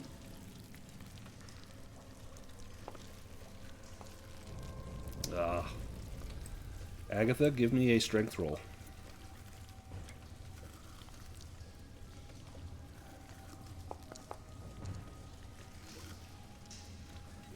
Oh, man. Do you push that? Oh, geez. All right. You all go into the river. Who has a torch and who has magical light? Agatha has a torch. Phineas has magical light. Okay, Agatha's torch will go out when she hits the water. Or do you let go of the rope? Oh, feel free to let go of the rope. There's no point both of us drowning. Although with a demon, I think it jerks you off your feet with the demon. Your light will go out, Agatha. And let me get that light off. You will be in the water. And then all of you, Agatha and Brêg, need to make a bushcraft roll.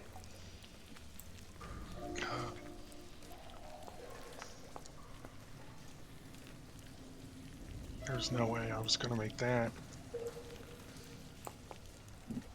Look out for well, too.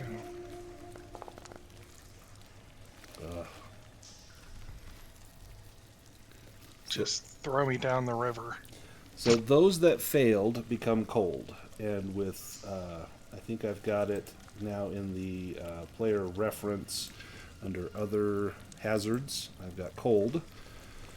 So when you are cold, you once per shift you'll make a bushcraft roll, and on a failure you're going to lose 1d6 hit points and 1d6 willpower, and you can no longer heal those or conditions except through magic. So those that failed their bushcraft roll will lose 1d6 hit points and willpower. I will let you roll those.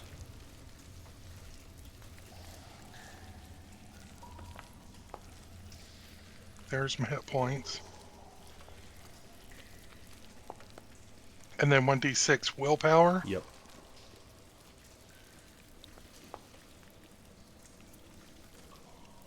There goes the rest of my willpower. Brêg loses 2 and 3. And then, did Juliana fail? I thought one more person Yeah, she did. failed. I was looking at the player reference. player Oh, reference to see if I could drag cold, but I couldn't. So Shoot. You are swept. It would be darkness, but you are not swept into the darkness because of the magical light. But you do end up in a small lake, and it is slick and cold. And you see that there are a steep, rocky shore on either side. To get out of this lake is not going to be as easy as it might seem. It spreads out like a cold, black mirror. It's hard to see where the cave ends and the lake begins. Let me have Phineas give me an awareness roll.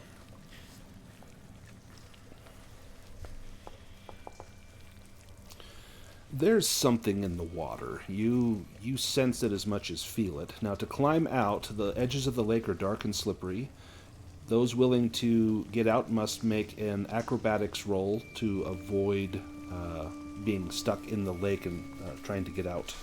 So acrobatics for everyone trying to get out of the lake. Oh, boy. I'm just going to move Phineas back into the lake. Oops, sorry. Moved everybody. Thank you. Agatha can get out. Thaddeus can get out. Oof. Julianna does not get out.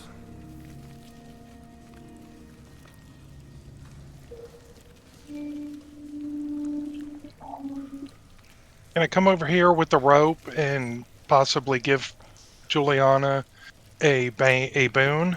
To get around that little skiddy stretch of land there, it's an acrobatics roll to get out, or to cross through there. But then otherwise, yes. Yeah, so you got There we it. go.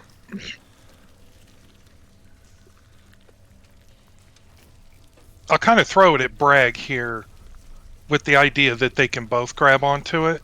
Give me an agility roll to make that sort of throw.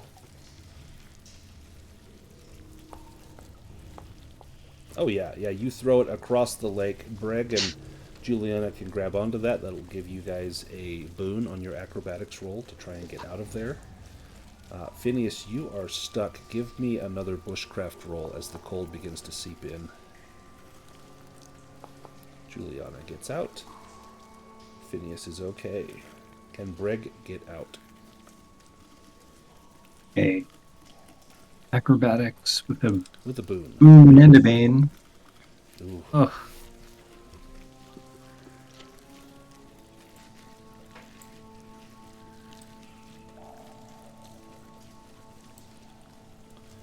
You want to push that? Otherwise, give me a bushcraft roll. I will push it.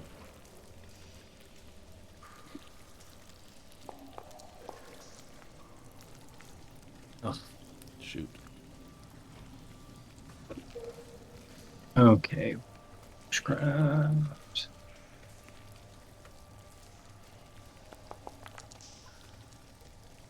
I want a bane on that one too. And were you already cold? Already cold. Okay. I think you might lose more, unless you want to push that bushcraft roll. Let me just double check. I don't want to cheat you out of suffering here. Yeah, so in extreme cold, you may have to roll every stretch or even every round.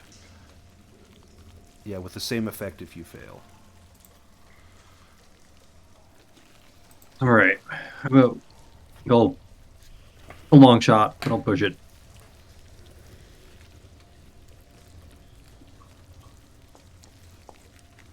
Oh, hey, there we go. Oh, no. Nope. Oh, what's your bushcraft? Low. Oh, shoot. Julianna did get out. You'll lose another 1d6 willpower and another 1d6 hit points, but then you're able to get out. So one more hit point. Thaddeus, what are you doing? You're out of the pool.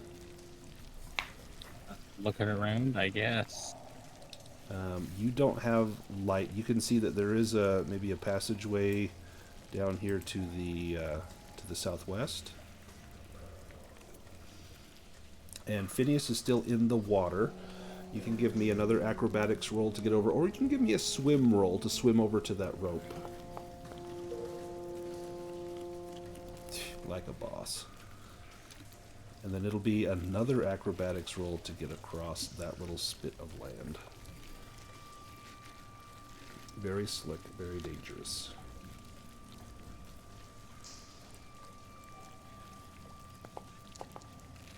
Oh. Nope, fall back in the water. Yep, you slip back in. Give me a bushcraft this time with a bane. You just get your foot kind of dipped in, maybe up to your knees. Or sorry, with a boon. No, not a bane.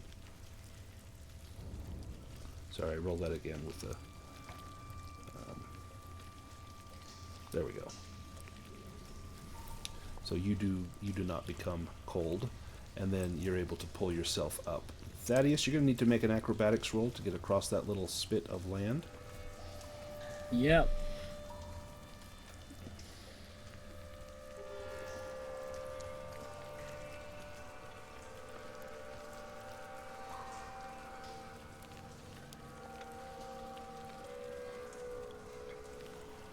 You can push that, or you can give me that bushcraft roll as with a boon as you go into your knees in that water. Oops, sorry.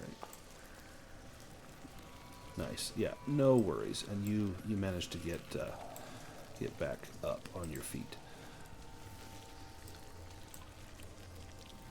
Now, up ahead, the passageway extends up to the north. It is very cold and damp. Those who are cold, if you have any means to try to warm up, you could try to do that now. Otherwise, in another stretch, you'll need to make another bushcraft roll.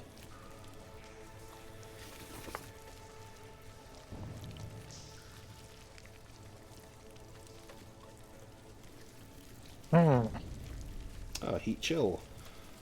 Who do you cast that on? Because I know you were not cold. It's just around me, so it's a radius. It gets everyone. Everyone huddles up and gets Phineas's body heat to warm them up. Maybe you all take turns, group hug, and that will get rid of that cold condition for everyone. Oh, that was much nicer than my idea, which was hugging the salamander.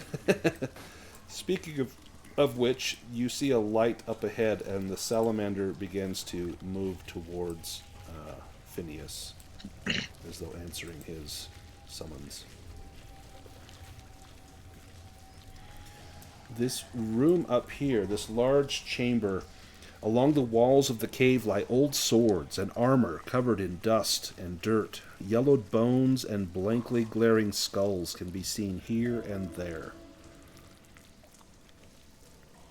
Most of the gear you find is broken and beyond repair, but you do find a broadsword, a flail, a suit of chainmail, and an open helm that are still in usable condition. Maybe Phineas can give me a Myths and Legends roll.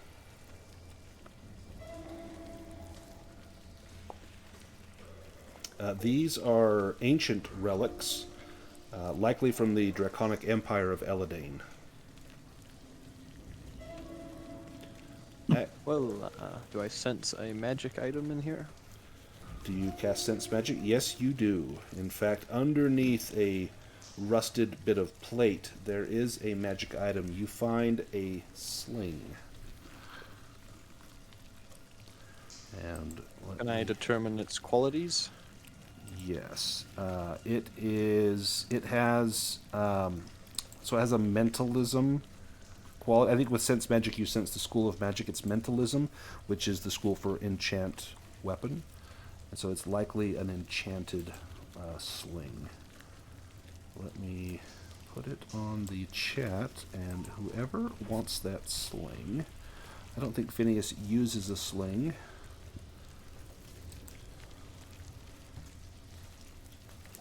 Julianna is the slinger, isn't she?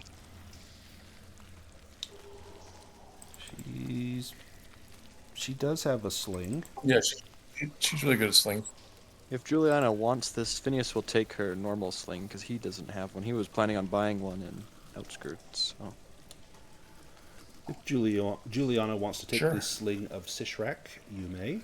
And then Phineas, go ahead and just grab a sling from the journal.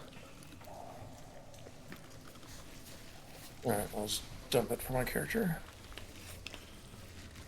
There appears to be another one of those very tight squeeze passages up here to the northeast, or a much larger opening to the west. And let me roll a d10 while we're here. Okay, carry on. Before we go, Brêg, after the hammer incident, Brêg finds himself interested in having a backup weapon. So There are broadswords. There's also an open helm or chainmail here. Or actually, I think a there was broadsword. something else. Was it a flail? Which would, I think that uses your hammer skill. Right. I think I'll go for a hammer, or rather A flail? broadsword. Or broadsword? Okay. Yeah, because he also had taken swords. I can put that on your sheet. I also have a spare longsword since I got the magic one, and a morning star, and a broadsword. Several swords. Got a small arsenal there. Yeah, so I'm very close to man. There you've got. I think we are going to need. We're going to need the cart from town just to transport the armory. Get some hirelings. Anyone want the open helm? I think it gives 1 point of armor, but a bane on awareness, I think. If nobody else takes that, I would take it, but I can put that on your sheet. There, yeah, or bane on awareness, yeah. yeah, he's not really his thing anyways. And then there's chainmail and broadswords and flails if anyone is interested in anything.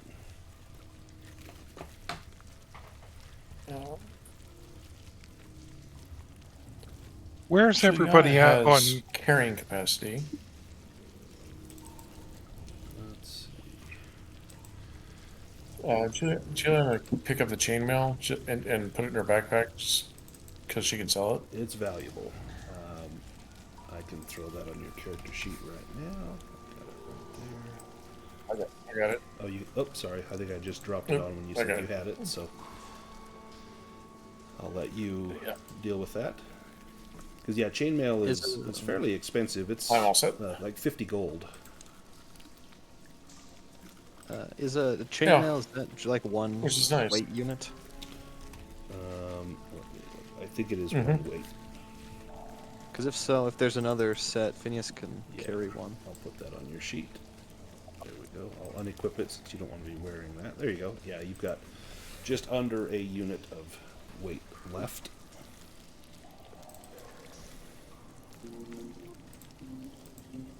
All right. I guess I'll go ahead and grab a broadsword too. Okay. Just I'll let you. because I have the. So you have the equipment or the space for it. Yeah. Yeah. Actually, I'm gonna grab the flail because it's worth 4 more gold than the broadsword. Yep. All right. Done being a pack mule.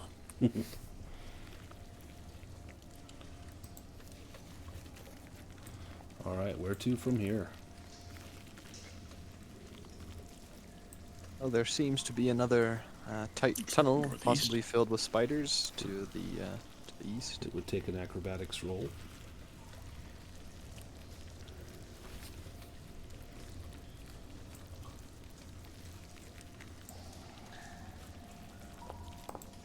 Does Agatha relight her torch? Yes. Okay, let me get that relit for you. How's everybody doing on hit points and willpower? I'm doing pretty good. It's fine. Phineas is about half willpower. Agatha is like no willpower. I have no willpower and 4 conditions. Have you done your...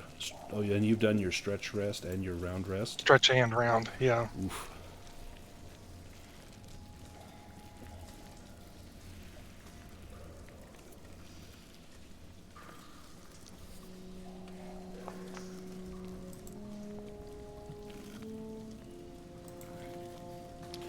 Juliana, you find the passage is very narrow, but then up ahead you see that it opens up into a larger passageway.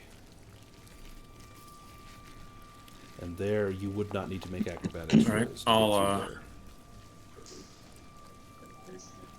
through there. I'll send Pouncy back and have her gesture for them to follow her. Pouncy runs back, probably darts in between everyone's legs, and then scampers into that hallway.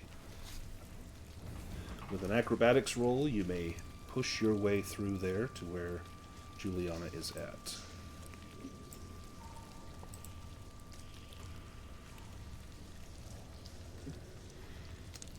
Agatha could make it. Phineas is struggling. Oh, there she is. Hey! Now, one thing that you notice, Juliana and Agatha, there are stairs kind of to the east there, and those stairs, they turn sharply upwards. Couldn't remember if they went up or down. They go up. And you see just to the west, right here, you just see the very beginnings of huge, thick spider webs, as big around as your wrist.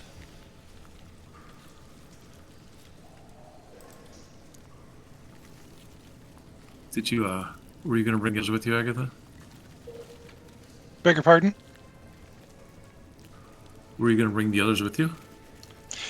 They were right behind me. All right, so yeah, Brêg is having trouble with all of this. His acrobatics are poor to begin with.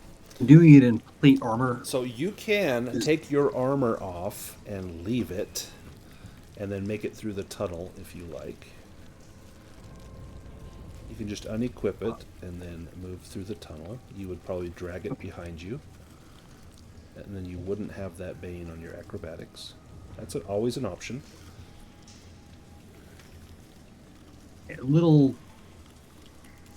worrisome because it probably takes a minute to put on, but I think that is the only... So that's actually one thing. If you ask me, it should take like 10-15 minutes to put on, but in the rules, it's one round. So it would take your action to hurry and throw your suit of armor on.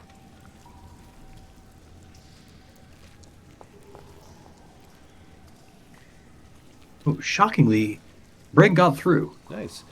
Grease me up, woman. You grease yourself up and slide right through there.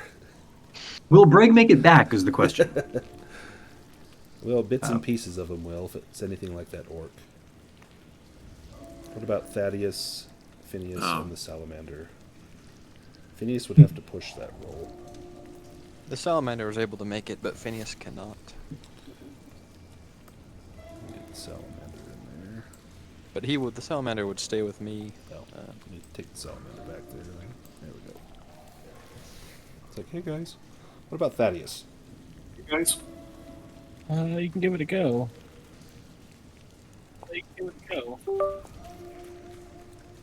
Nope.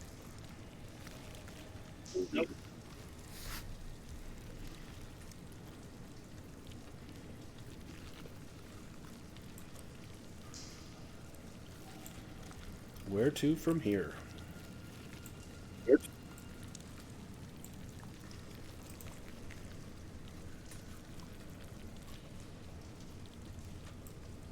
Brêg, Well, how much do you need your willpower?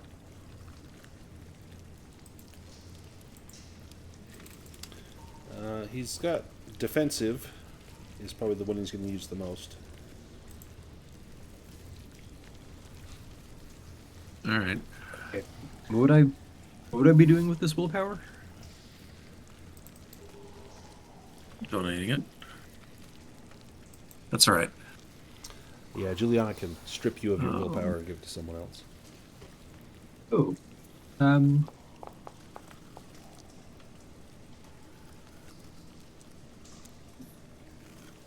Ooh, tell us about this spell, Juliana. So Juliana is going to dig deep inside of herself and give a bit of her fortune to Abigail here. So I'm going to lose Ooh, 8 willpower, and you'll gain 8. 8 willpower to Agatha. Oh, thank you. Let me make a roll here. This is going to be for the folks down below, and this is going to be for the folks up above. Ooh, the folks up above, Agatha, Julianna, and Brêg. Let's see what happens. My notes here. Suddenly, a dark figure comes rushing towards you from the west. Let me grab.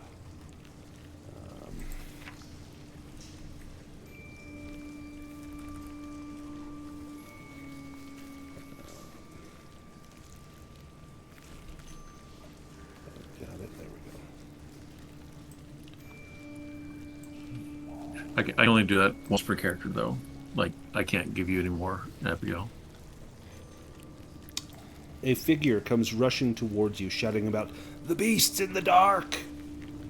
Brêg, Julianna, and Agatha, give me a will roll to resist fear.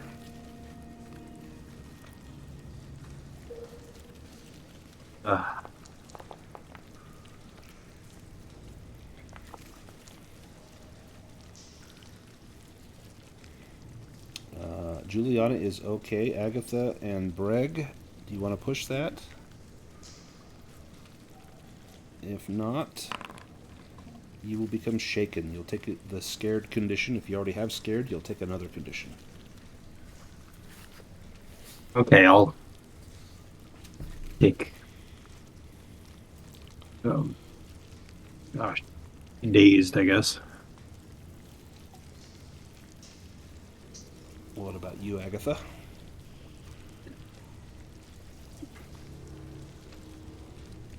And this man is white as a sheet. He stares at you with mad eyes. And upon seeing your torchlight, he rushes forward. And you can see in his hand, he has a knife.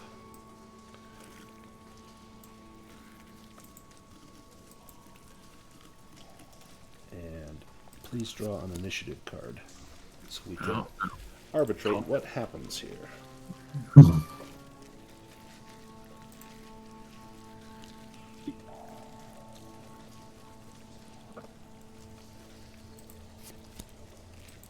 Julianna, you can go first.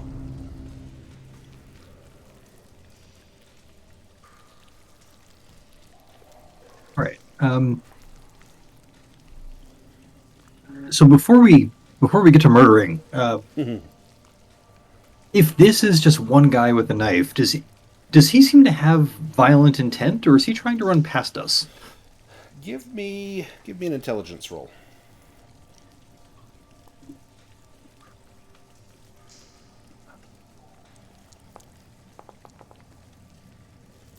He seems to be out of his mind. He seems to be in a violent rage and willing to stab anything that he sees that he deems as a threat. You think that you could perhaps, or Julianna can, perhaps calm him down. So he gets a will roll against that, Julianna? Calm down, friend. No one's going to... yes, and it's a normal will roll since it was at level 2. Oh, he needed to beat a 5, and he got a 4. He's in... Yeah. Yeah, He is intent on stabbing me. harm. So you move back. Yep. He moves up and attacks the first thing he sees, which is Brêg. Brêg, he sticks a knife into you. It just bounces right off your armor. You know, he's no skilled a killer or assassin. Brêg, it's your turn. All right. So,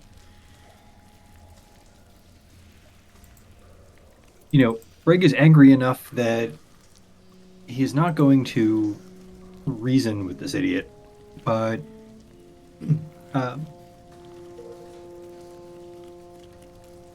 So I'm not super familiar with the rules about possibly tackling him to immobilize him. Like a brawling roll. So you should have a brawling skill, and you could use that. Let's see what I got. So there is actually rules for grappling. I've never used them. We can look them up, but I'm pretty sure it's brawling. Not brawling. That's sorry to take us to a weird section of the rules. Yeah, but... so, well, we might as well learn. So grapple, you grapple a humanoid enemy instead of inflicting damage. It's handled with an opposed roll between your brawling and the enemy's brawling. This counts as an action for you, but not for your opponent. If your attempt fails, you fall to the ground. If it succeeds, both of you fall to the ground, and the enemy is trapped in your grip. All right, let's try it. Okay. His brawling skill is... he has a 5, so let me roll for him. So you need to beat a 9, and hopefully, and if you get a success, so he failed, but if you get a success, then, or roll lower than a 9, assuming you pass. So you both fail, so you end up on the ground, but he does not. So he probably slips your grip, and you fall prone. Make you prone. And that is your action. Agatha. You see this man shrug off Brêg's attempt to tackle him. Brêg hits the ground hard. This man is now eyeing you with a knife in his hand. Bloodlust in his eyes.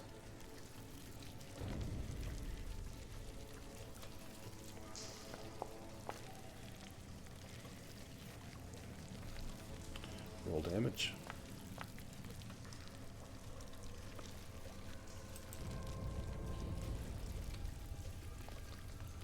How do you take him out?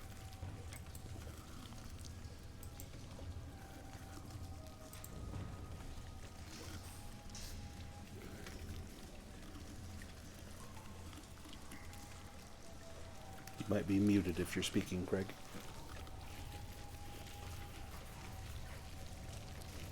That was very honorable of you, Brêg. I'm sorry it didn't work out. As you wipe the blood off onto that guy's clothes, you do notice, without even needing to make an awareness roll, he's got spider webs clinging to his hair, his clothes, his feet, everywhere.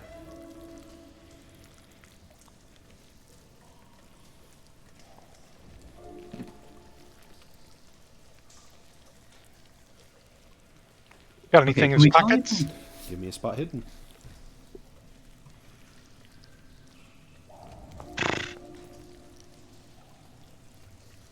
Do you push that? Oh, hell no. I got nothing left. Yeah, no, you look at his pockets and you see, you think there's a spider nest in there. You don't want to put your hand in that. All right. Can we tell anything else about this guy's identity? Like, is he... The cultists all had a tattoo of some sort, right? Yeah, so you since you know that, you don't need to even do spot hidden. You know it's typically kind of out in the open. You peel up his sleeves. There are no tattoos. None of those demon head tattoos that you have seen on other cultists. You were told by the oak sage, the ancient tree, that some brigands had captured a child and taken him to the oracle. This looks like perhaps one of those brigands, just some highwayman out to perhaps make money, or as Phineas discovered, people often bring a sacrifice here in order to appease the oracle. Perhaps that's why that child Rorik was brought here, but perhaps things did not go well for the brigands. Certainly not this one.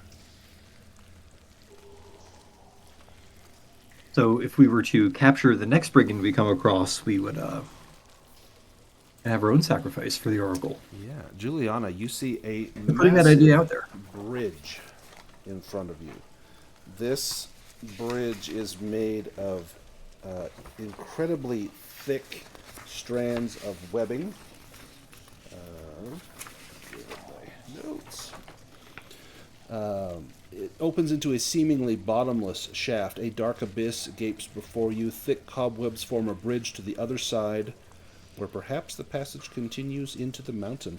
The bridge sways in the still air here, probably still vibrating from the passage of that rogue. The web seems to be strong, but the crossing may be difficult. It may require an acrobatics roll to get across that bridge.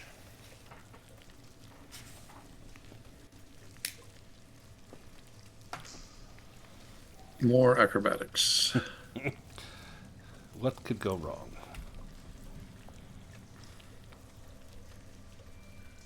All kinds of things. Thaddeus and Phineas, what are you guys doing while they're off in that tunnel?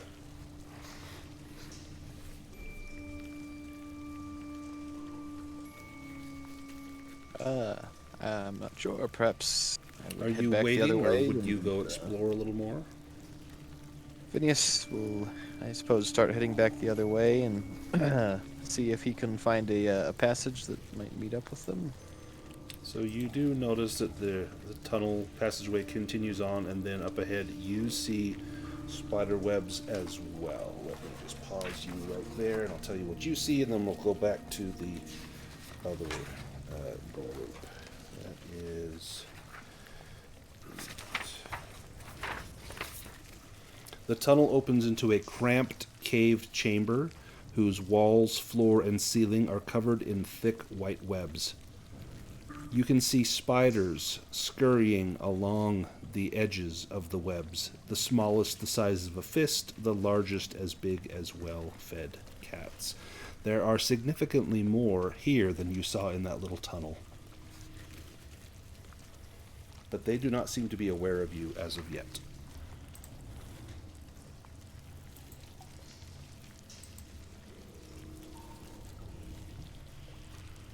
Let's go back to Julianna, Brêg, and Agatha. What are you doing?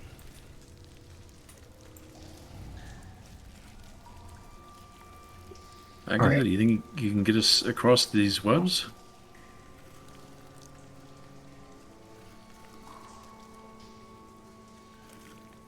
The fall looks perilous indeed. Okay, so Like, Brêg is... if we don't try to walk across it, but try to... Try and crawl across. If you tried to crawl across, probably a boon on your acrobatics roll. What was Brêg saying? well, Brêg is dazed, angry, scared, and disheartened. The prospect of traipsing across a bottomless pit over spiderwebs,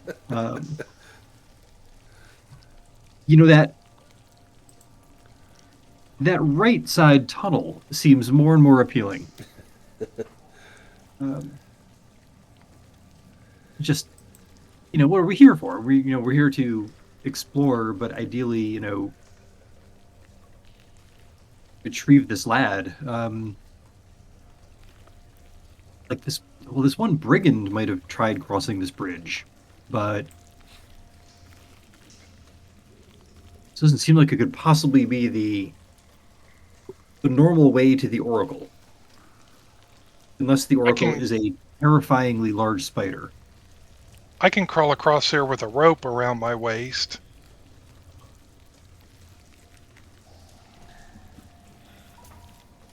Would the rope on the other side then give them an extra boon? Yeah, I think so.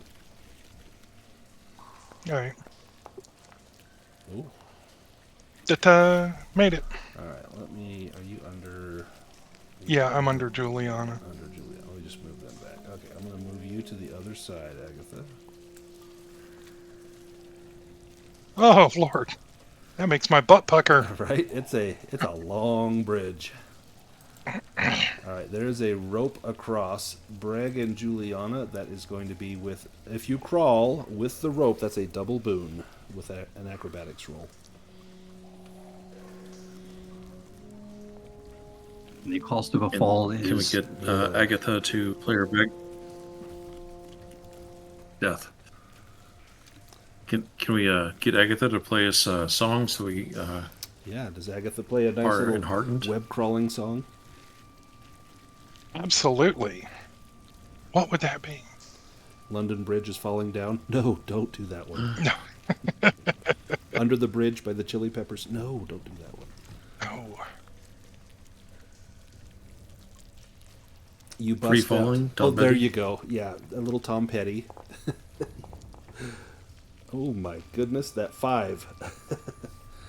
All right, Julianna, you make it across. Brêg, you are left in the dark. Oops. Whoa, just sent Julianna up into the darkness. Sorry, I got you in the middle of the mountain. Let me move you back. There All we right. go. Brêg is also going to... Oh, well, one hopes we'll be back this way again. But... Yeah, the plate armor is a bane on that roll. Yeah, so you could take it off. You could tie it up to the end of the rope. Or if you have more rope, maybe tie it to yourself. You could probably put the rope through the armor and slide it along as you go. If you fall, at least they'll save the armor, which is worth a lot of money. That's the important thing. It is an ancient relic. Right? All right. Juliana, grab my ankles. I've seen this elf. He's the clumsiest, Oh, God, clumsiest I'm- elf I've ever seen. Okay, Brêg is also still dazed. But you can add 1, 2, 3 boons to this. So that only offset one of the. Yeah, your The bane D's will only offset take one, so you're still good. that 5 should do it. Nice. Brêg, somehow you make it across. Okay, Brêg doesn't know why he's continuing on. Like, he's Peer pressure. in a completely addled state between these 4 conditions. If Brêg was in his right mind, he would have had nothing to do with this nonsense. It is absolutely peer pressure. Let's go to the other group. So, Thaddeus and Phineas and the Salamander. What are you doing? You see all this huge swarm of spiders up here.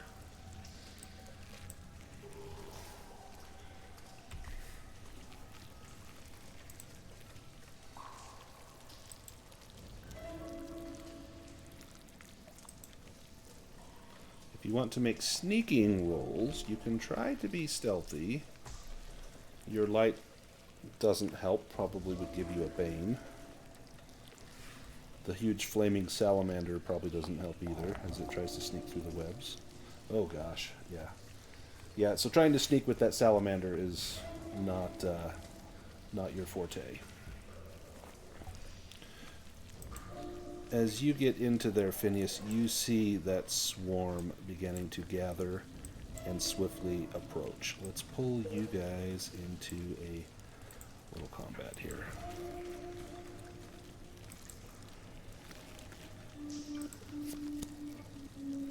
I'll let Phineas draw your cards.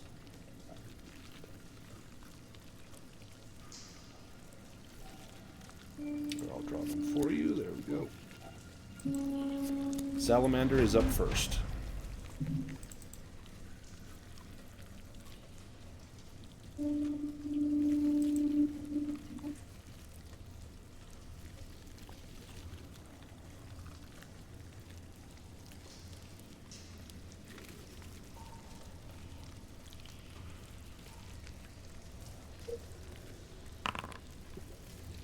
Flaming Grip automatically hits, can be dodged. They are not going to dodge. Go ahead and roll that damage. Armor will have no effect, and spiderlings take full damage from fire, so they're going to take 4 points of damage. Nice. Spiderlings will go. Mass attack. They spread out and attack everyone within 10 meters. All of you will take d6 piercing damage. Armor has no effect. Does Thaddeus or Phineas want to try to evade that? No. 3 points of damage. Armor has no effect. That is for Phineas and for the salamander as well. And then Thaddeus, your turn.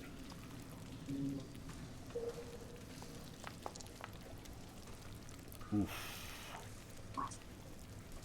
Oh, sorry, I was muted. I was saying the salamander takes half damage from piercing, so that will be... He'll take 2. Round up in this game.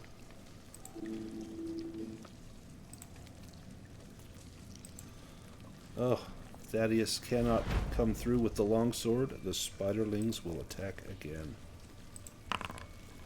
Caught in a web. The spider swarm targets an unfortunate victim who's completely covered in sticky webs. 1 will be Thaddeus, 2 will be the salamander, 3 will be Phineas. Thaddeus, you are covered in webs. You are unable to move or perform actions that require body movement, like swinging a sword. So let me make you restrained. Breaking free will require a strength roll, which is not an action. You could do that, and then if you succeed, then you could move or attack on your turn. Phineas, your turn. Well, I will use Gust of Wind. The spiders.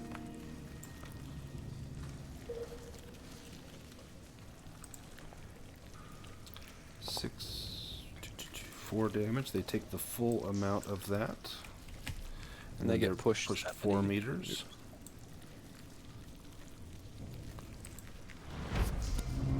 Salamander is up.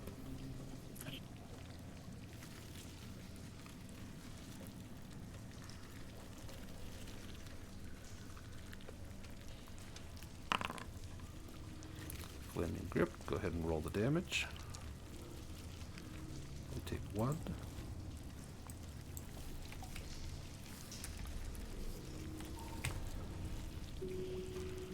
And the spiderlings.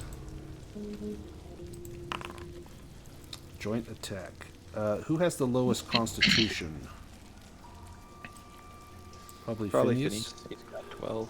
So they need to make an evade roll to get past the salamander. So let me give them an evade roll.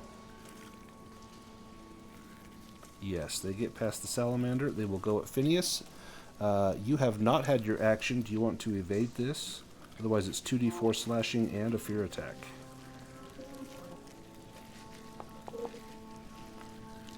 Oof. Nope, I don't evade. Give me a will roll. Oh, only 2 damage.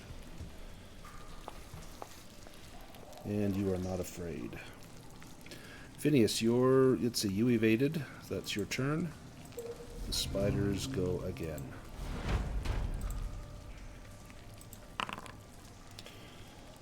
Caught in a web. It's them. Alright, I'm going to lean it more towards Phineas because they're less likely to try and catch the salamander because of the fire. So 1 is salamander, 2, 3 is Phineas. Oh, it's the salamander. Okay, salamander's caught in sticky webs. It will require a roll to get out of there. Thaddeus, you're up. You need to give a strength roll to get out. Oh, yeah, shit, I forgot about that. Ignore that. Maybe. We can use that success if you make your strength roll. Nope. Oh, jeez. You want to push that strength roll? Absolutely not. Okay. Phineas, you're up.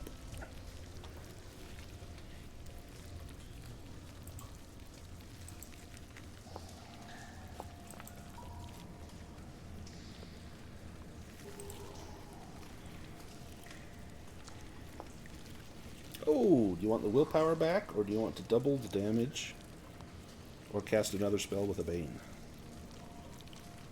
I'll just do double damage.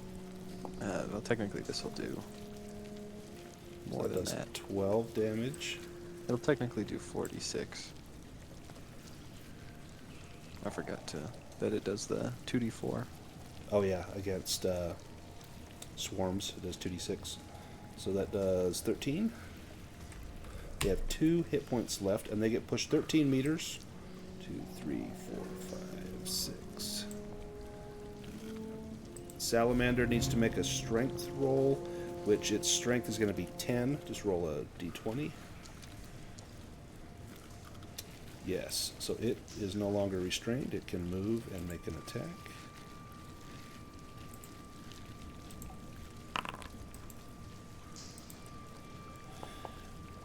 And that will do it. How does the salamander take out the spiderlings? I think they just get ignited as they try and crawl on the salamander, and that just eventually takes them all out. Excellent. Thaddeus, you're able to, now that you're not in the throes of combat, yeah, you can break yourself out of there. You have defeated the spiderlings.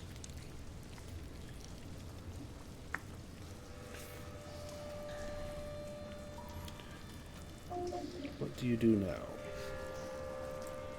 There are lots of small bundles in here, small things that the spiders have caught over the years that they're storing to get nice and ripe and juicy. Looks to be a passageway to the north, maybe a very narrow passageway to the west, and a large passageway to the south. With a dragon, you find a treasure card, 10 gold coins, but you also find a silver headband.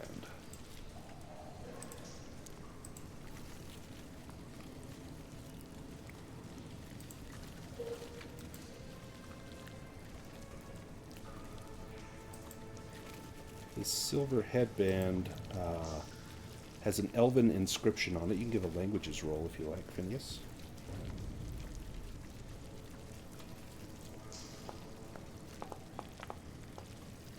I speak Elvish, but apparently this doesn't make sense to me. Sorry. Are you an elf? I am, yes. Oh, yeah. You would not need to make a roll. Sorry.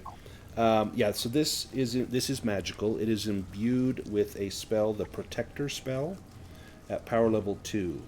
You don't need to make a roll to cast it. It automatically succeeds, but it will cost you 4 willpower points. So anytime you want to use that, you can. Protector takes an action. You touch a person or place no larger than a human for magic. You can cast this on yourself. The power level of all spells cast at that person is reduced by the power level in Protector, which is 2. So it will reduce a spell by 2 power levels. If you drop the power level down to 0, the spell has no effect. Kind of like Magic Shield, but it lasts for a shift of time, for like 6 hours. Well, I was actually planning on learning that spell, so perhaps when we regroup if someone wants it, or we could sell it. It is very valuable. In fact, this doesn't have a price, but it's going to be 150 gold. Got that on there. There we go. All right, let's go back. Actually, Thaddeus, anything you want to do in this room before we go back to the other group? No, he would just be following Phineas. All right, other group. You have made it across the bridge. Heading to the north, you see there is a crossroads. There are 2 passages that branch off.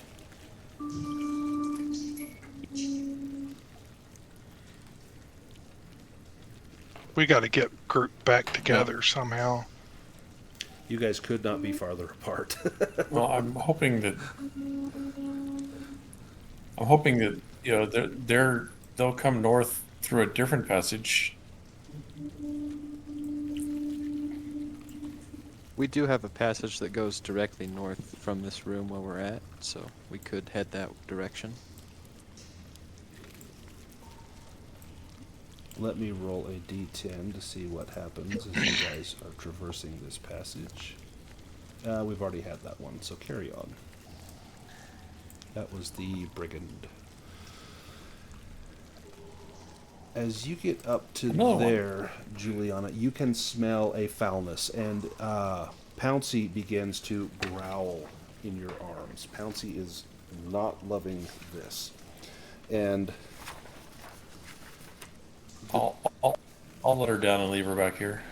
your dim light barely illuminates what appears to be a vast cave chamber. The walls are covered in cobwebs, from which a small cocoon is dangling.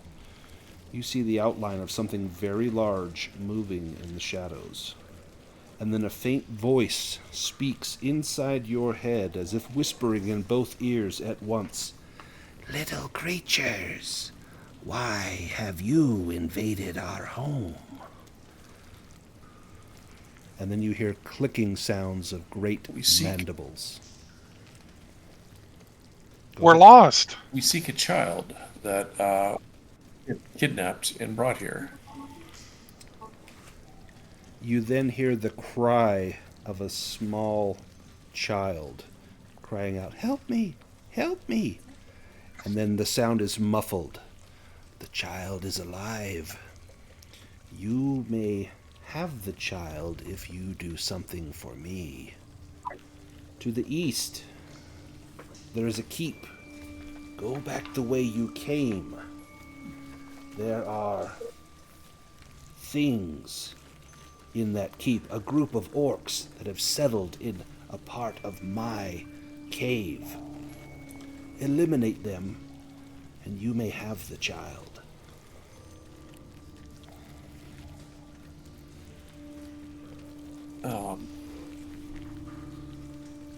A group of orcs, you say? Yes, smelly. Do they have things.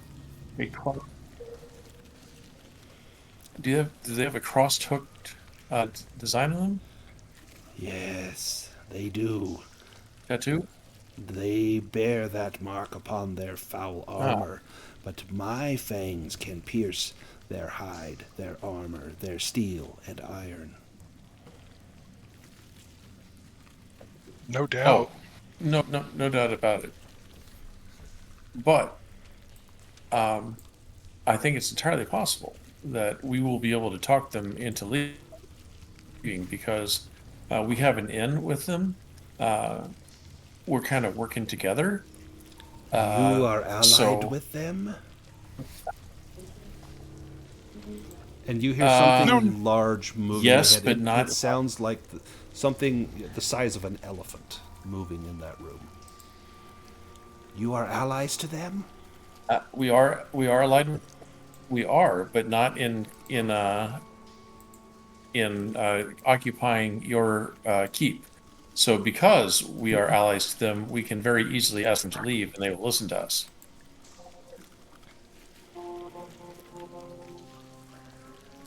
Bring proof that they have left, and you may retrieve this young one. I keep my promises. I don't know how to tell you this, but it's not real easy. Yeah, it's really not easy to get to you here. Like, really, really not easy to get here. I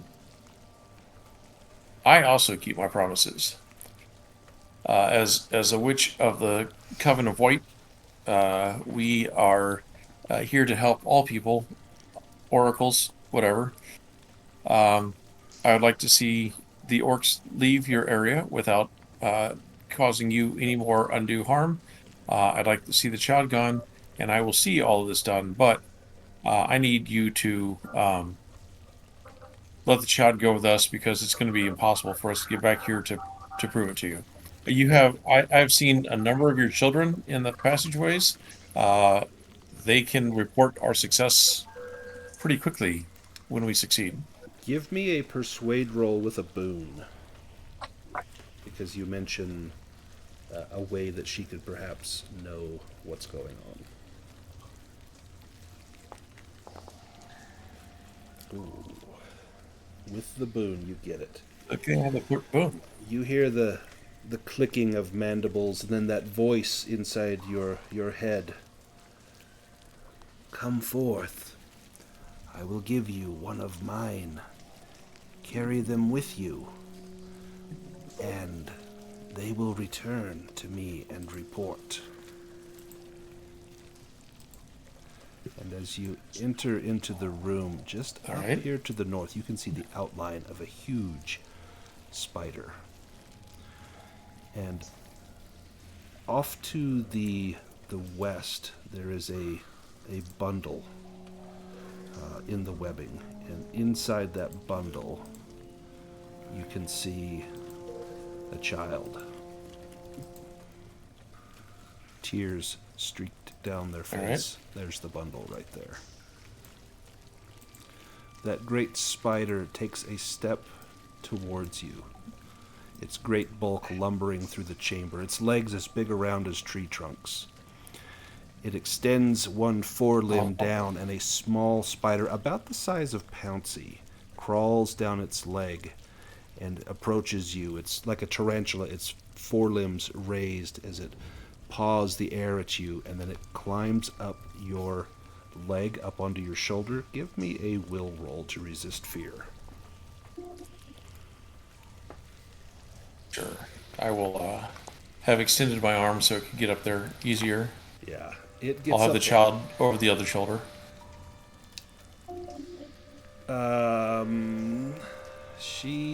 She says, no, you may not take the child.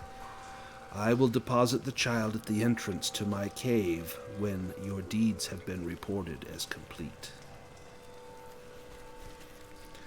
You will forgive me if I am untrusting of your kind. I have lived longer than most. I have seen your kind come and go. I have devoured them as time devours all. I keep my promise. Keep yours, and the child will be delivered.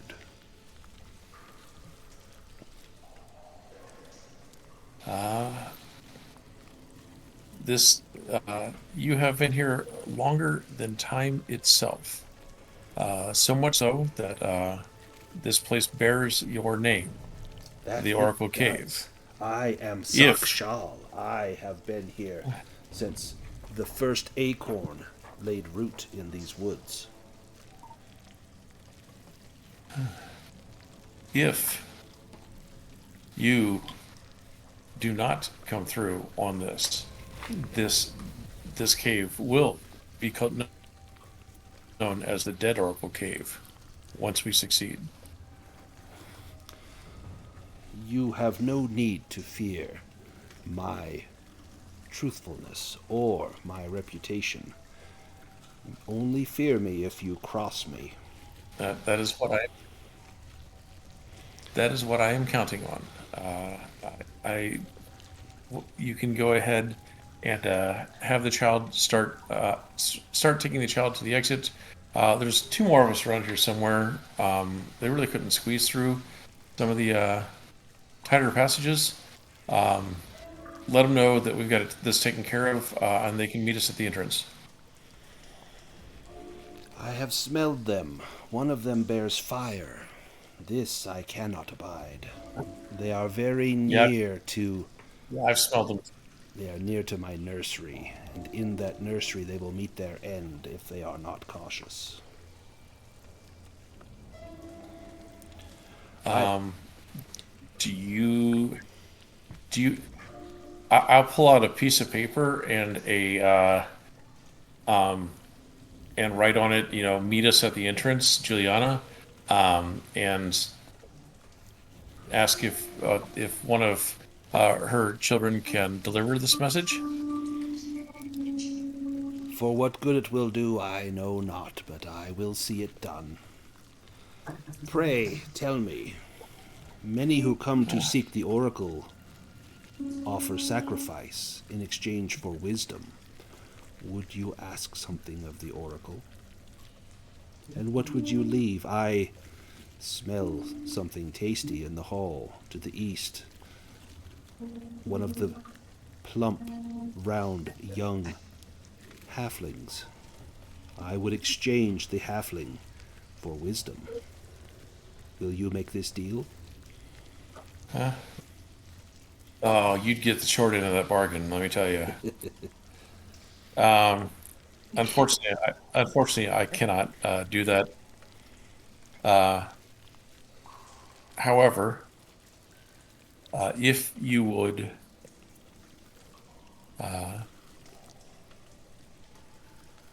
we are definitely seeking the 4 pieces of the statue that would open the tomb and outskirts. I will trade you knowledge for knowledge. What knowledge would you offer me? So Juliana has the grimoire of Agasil that I think I got off of Yeah, from Phineas. Phineas. Yeah, I've learned everything I can out of it. Ooh. This would be an acceptable offer. And I think Phineas had as well. So I will I'll offer that. When the moon is full, you will see a tower glittering like a silver spire in the western part of the valley. A magical tower, no doubt, for none has yet found the way there. Some say it's home to an age-old alchemist who long ago incurred the wrath of the Dragon Emperor. She hid from Elidane in her tower, where she concocted an elixir that gave her everlasting life. I would seek a piece of the statue there, in the Troll Spire.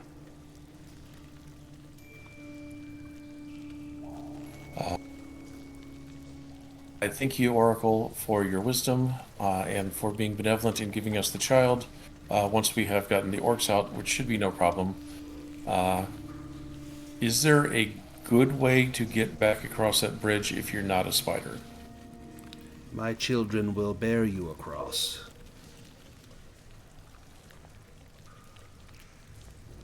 Ooh, spider rights. Do we need to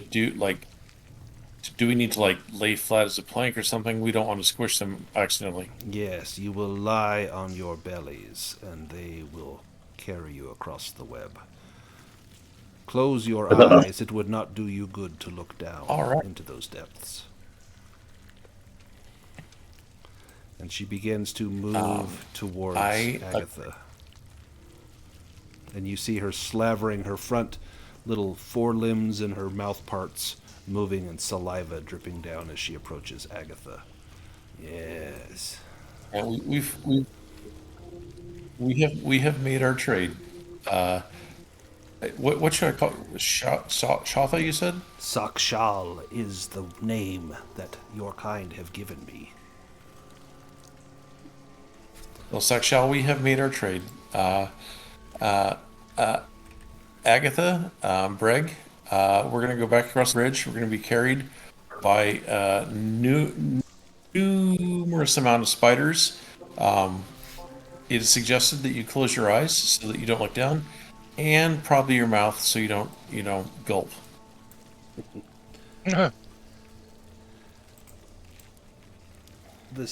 You hear the she spider.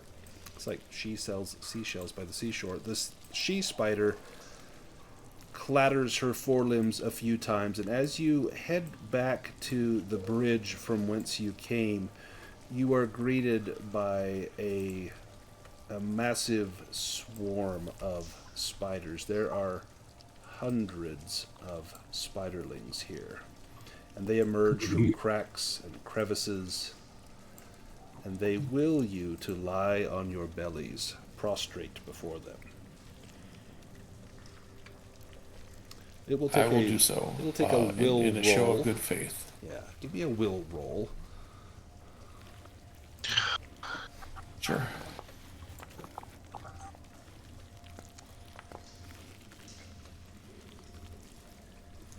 How about for Brêg? Ooh. Nice. Juliana, you are carried across first, and as they pick you up, you feel almost like a centipede. You feel the hundreds upon hundreds of legs bearing you across, and you swear that at times they are tasting you, licking your skin, sampling the flavors that you have brought to them. Agatha, as they swarm about you, you feel them in your hair, upon your face, all over your body, as they carry you along.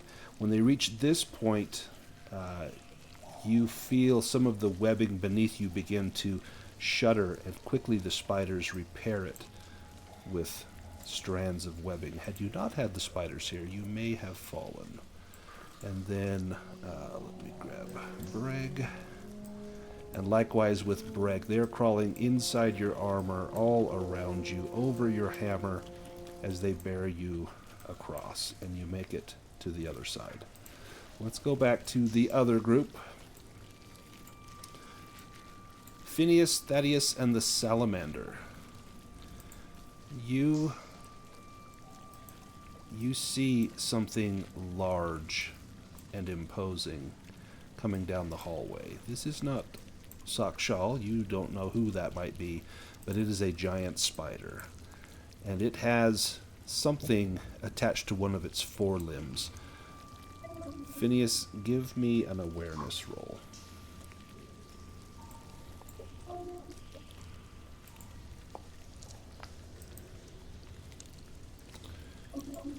You're not sure what it has attached to its forelimb. It looks like perhaps a piece of leathery skin.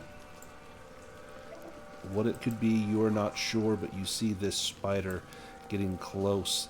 It is huge. It's the size of a large dog, and behind it are two others of its size. What would Phineas do? Probably alert Thaddeus. Thaddeus, what would you do?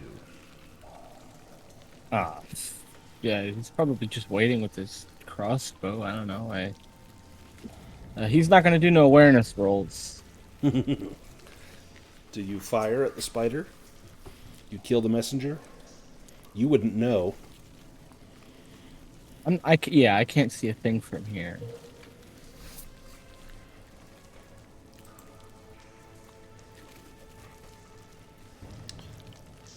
I mean, I'm just sitting here. I hear, look, spiders. I look up and there's three huge fucking spiders. I probably would shoot at them, yes. Yeah, these are not the little swarm of spiderlings. These are three massive spiders. If you want to take your shot, you may take your shot. Or Phineas, do you push your awareness roll? I mean, I don't know that I would know to do that. So probably not. Okay. You want to take your shot, Thaddeus? You can.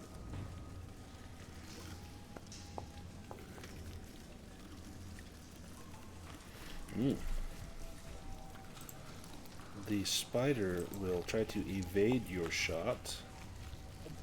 It succeeds. Your bolt strikes near the spider. It rears up almost like a horse rearing up, its front limbs pawing at the air, and then it shoots out a strand of webbing directly at Thaddeus. And this strand of webbing, it sticks to the ground right in front of you.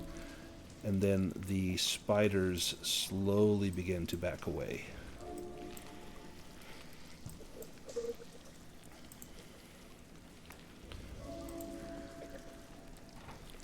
Give me a spot hidden roll, Thaddeus. You probably think you've scared them off with that shot.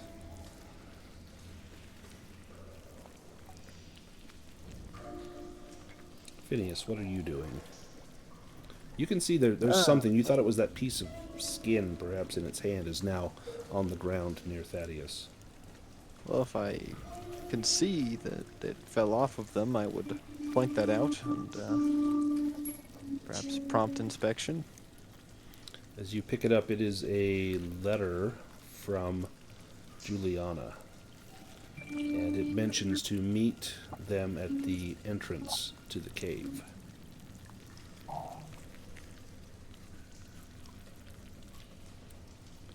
What would the two of you do? Shit, I forgot about the river. Go back to the... I don't know if we've known her long enough to know her handwriting, but we know spiders don't often write in, a legible language, so... Did she sign it, or would it just be... would I have to try and recognize handwriting? Yeah, and she also mentions don't... She also mentions don't go near the nursery with your fire. Well, I suppose we best head to the entrance then. Yeah, well, that'll just be an acrobatics roll. If you head straight south from here, you do see the river, but much to maybe your terror, if not your delight, a large spider descends down from the wall and grabs Phineas. Phineas, do you struggle? I don't know if I could struggle against a giant spider, but I suppose I probably would. Give me like an acrobatics roll as it carries you up to the ceiling and begins to move you across the chamber. Yeah, you cannot break free, but it deposits you over here on the other side of the chamber and then climbs up to go after Thaddeus. Thaddeus, do you allow it to take you? Well, I mean, Phineas is the source of light, so I can see that this just happened and Yeah. he's unharmed. Unless I got him with some kind of weird venom, but I think that was bizarre enough to give it a go. Good luck with the elemental. Yeah, they are not going to move the elemental. The spider then will retreat from sight after depositing you there.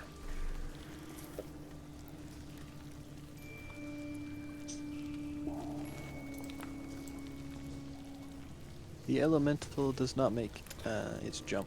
It hits the water and there's a huge plume of steam, and your elemental is gone. As you guys make your way back to the entrance, let's go back to Julianna, Agatha, and Brêg. Carry on.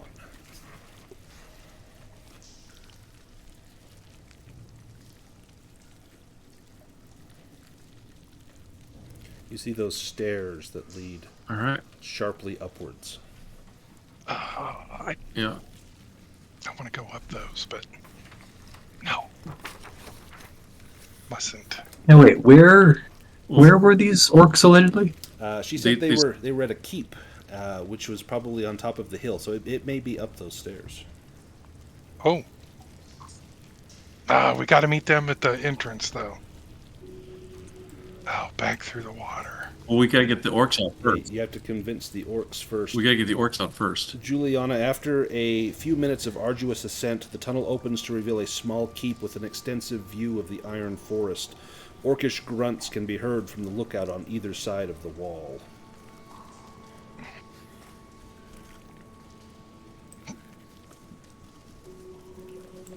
What's the guy's name? Mackendor? Marmaduke? Marmaduke. Maladuke, I believe. Maladuke. It's close. You see an orc. Hello, in the name of Maladuke. As you mention the name Maladuke, an orc steps forward with lavender eyes, carrying a great sword. I am Agra. I have spent my life fighting for Maladuke. Are you friend or foe? Ah, we are friend of Maladuke. We met him in Bothel's Lode, and we have come to an accord where we both seek the same thing, the pieces of the statue. It is not something that you could have known, but you are very close to the cave of the great oracle, Shacha, and she does not appreciate your presence here. There is nothing in this area to be found, and if you would leave and take a message from us to Maladuke, informing him that we have indeed got a lead on another piece of the statue. Where is this other I'm sure you'll be piece? greatly rewarded. It is a place called the Troll Spire Peak. I have heard of this tower. It is said to Have be you heard of it? filled only with the undead and wraiths, to be a fell place. I will bring this information to Maladuke and be greatly rewarded. We will turn this What keep happened to the over trolls? to you. Trolls? That is an old myth, an old rumor. Oh, okay. Yes, we will be leaving it to the Oracle.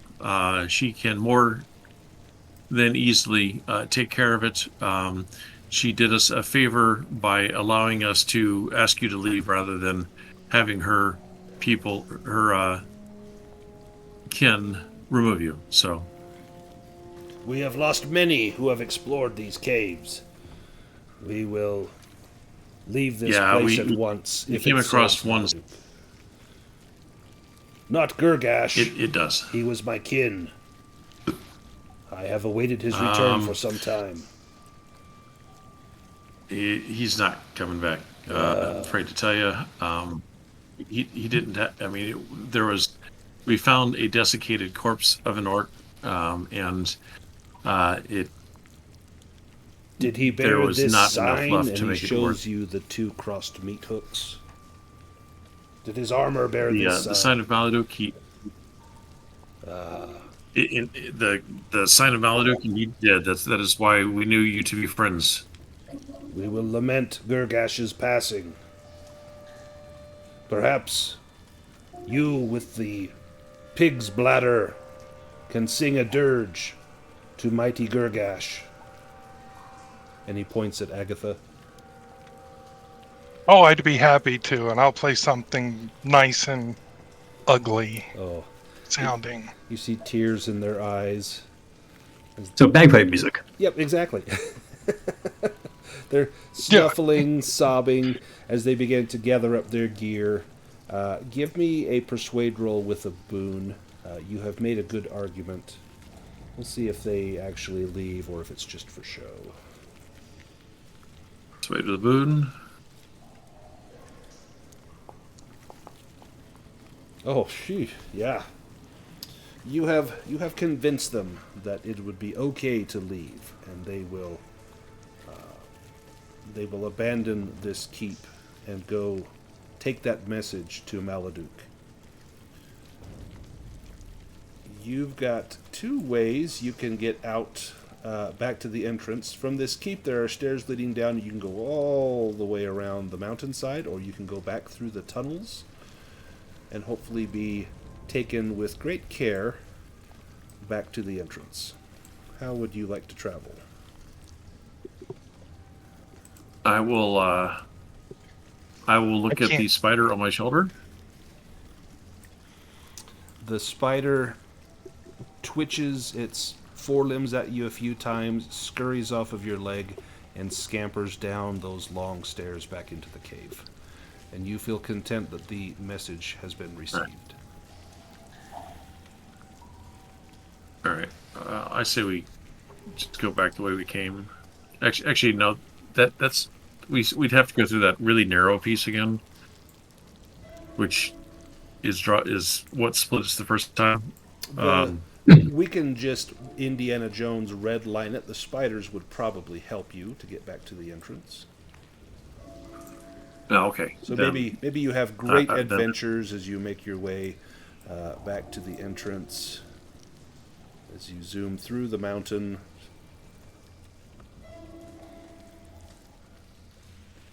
passing through places unknown, places unseen.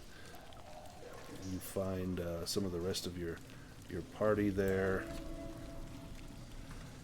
and you can head back to the entrance. Let me pull all of you back to the entrance. There we go. As soon as we're outside, Agatha's going to be doing that, stomping and brushing herself off and going, ugh! Yeah, spider webs everywhere. In your hair, everywhere, imagine. Ugh. I think I grabbed everybody. Did I miss somebody? Do we have Julie? Yeah, there she is. Okay. You make it back to the entrance, and there you see that wrapped bundle, that child wrapped in the webbing, and small spiderlings are slowly nipping away at the webbings to free this young child. The child is weakened from spider venom, but speaks to you, offering your thanks. They say their name is Rorik, and their parents must be worried for them back in Outskirt, and they beg you to please take them back. We got you, little we shall fella. do that. It is nighttime. You will need to camp. Do you camp in this cave?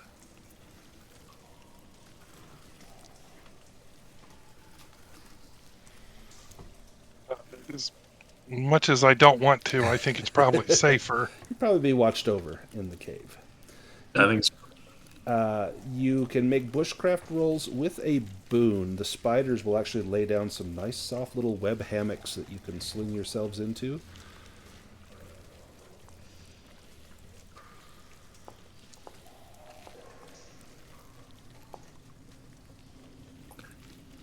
I'd ask Agatha to play some soothing music, but it's still a bagpipe, so Right. no. No one sleeps. Is everyone going to sleep? Oh, will Brêg sleep? Oh, well. Brêg really, really needs some sleep. Yeah, and those that do sleep can take the full rest. Ugh. Brêg, you struggle. You will you will take the exhausted condition. You'll lose. And that's 6 conditions. Oh, you will lose willpower. Let's see, where is sleep deprivation? So you cannot heal willpower or conditions. You heal hit points as usual, so you will heal all your hit points. You'll lose 1d6 willpower. If you reach 0 willpower, you will collapse and sleep for at least a shift and cannot be woken.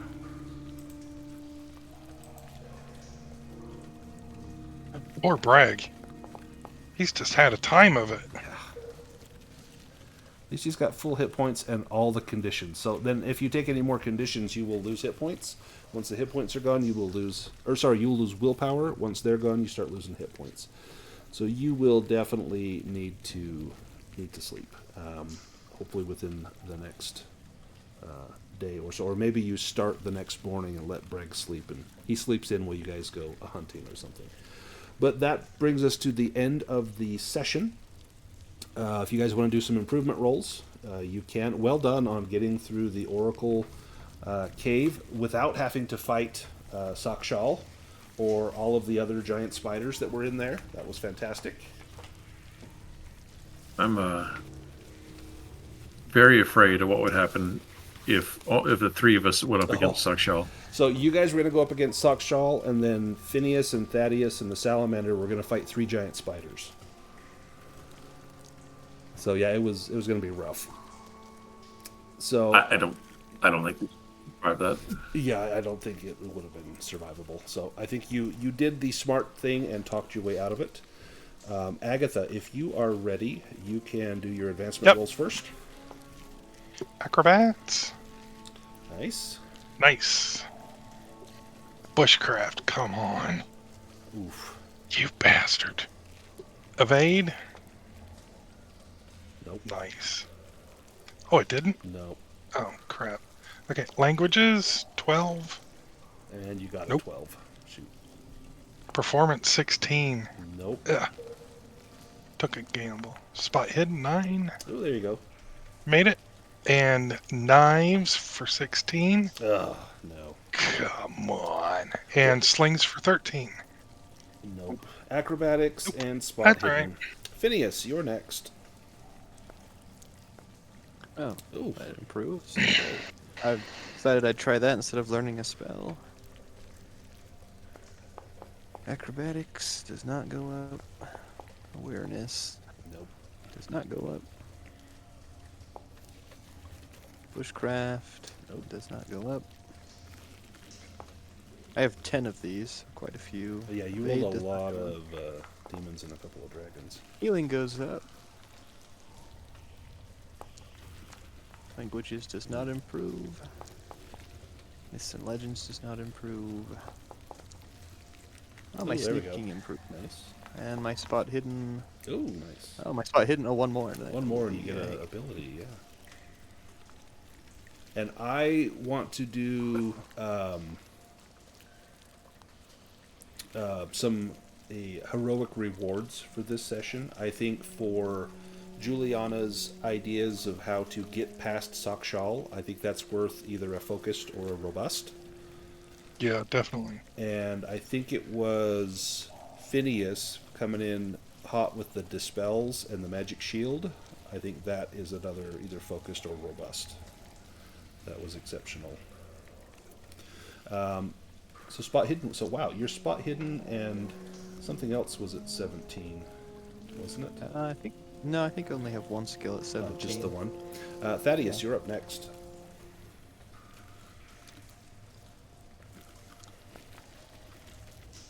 Nice. Ugh, not so nice. Holy cow! 2, 2, 4, 4, and then a 9, and another 2. Oh my gosh, you got nothing. Yep. Brêg, what have you got? I was tempted Okay, to give well, Stonewall a heroic reward. Yesterday, they were swallowed twice by 2 different creatures and fought their way out both times. That was impressive. What do you got, Brêg? All right, let's work on some of these trash skills. Please raise your bushcraft. Oh, how do you have 0 in acrobatics? 0, what? That can't be right. That's bizarre. It was a 7. Okay, well, it still went up. Let me look at... I think the lowest you can have is a 3. Yeah, Skill. look at your skills. I know it. Yeah, I mean, it had. I'm looking at my skills now, and it was a 7. Yeah, so now it's an 8. Yeah, that... weird. Nice. Oh, okay. You did good, get your good. bushcraft up, which is good. And your evade... Oh, hey. And your bows. And your hammers. Oh, my goodness. 5 for 5? Wow. No, that acrobatics and bushcraft really would have been handy Right, yesterday. Just a few minutes ago. Julianna.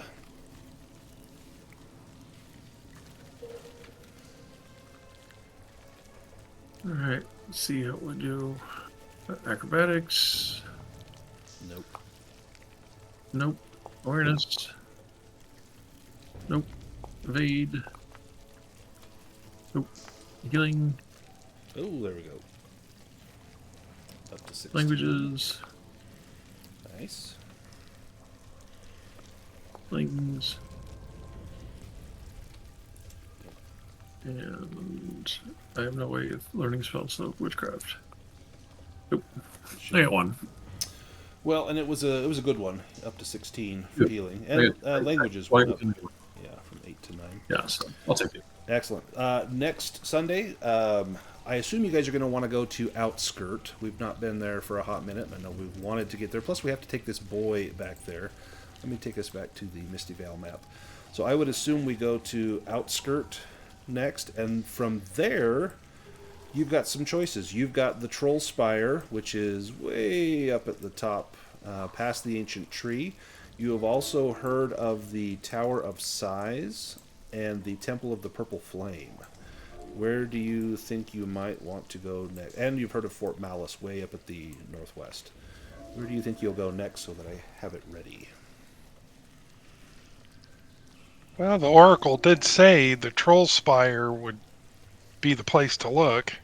So yeah, you could go to Outskirt and then just maybe go up the Coomer River all the way up to Troll Spire, and then from there it's just a short hop to Fort Malice. Well, a short hop over some mountains, but that might... And then you've about cleared off that half of the map, so that might not be a bad strategy. So should we plan If we're on... going Yeah, that makes sense.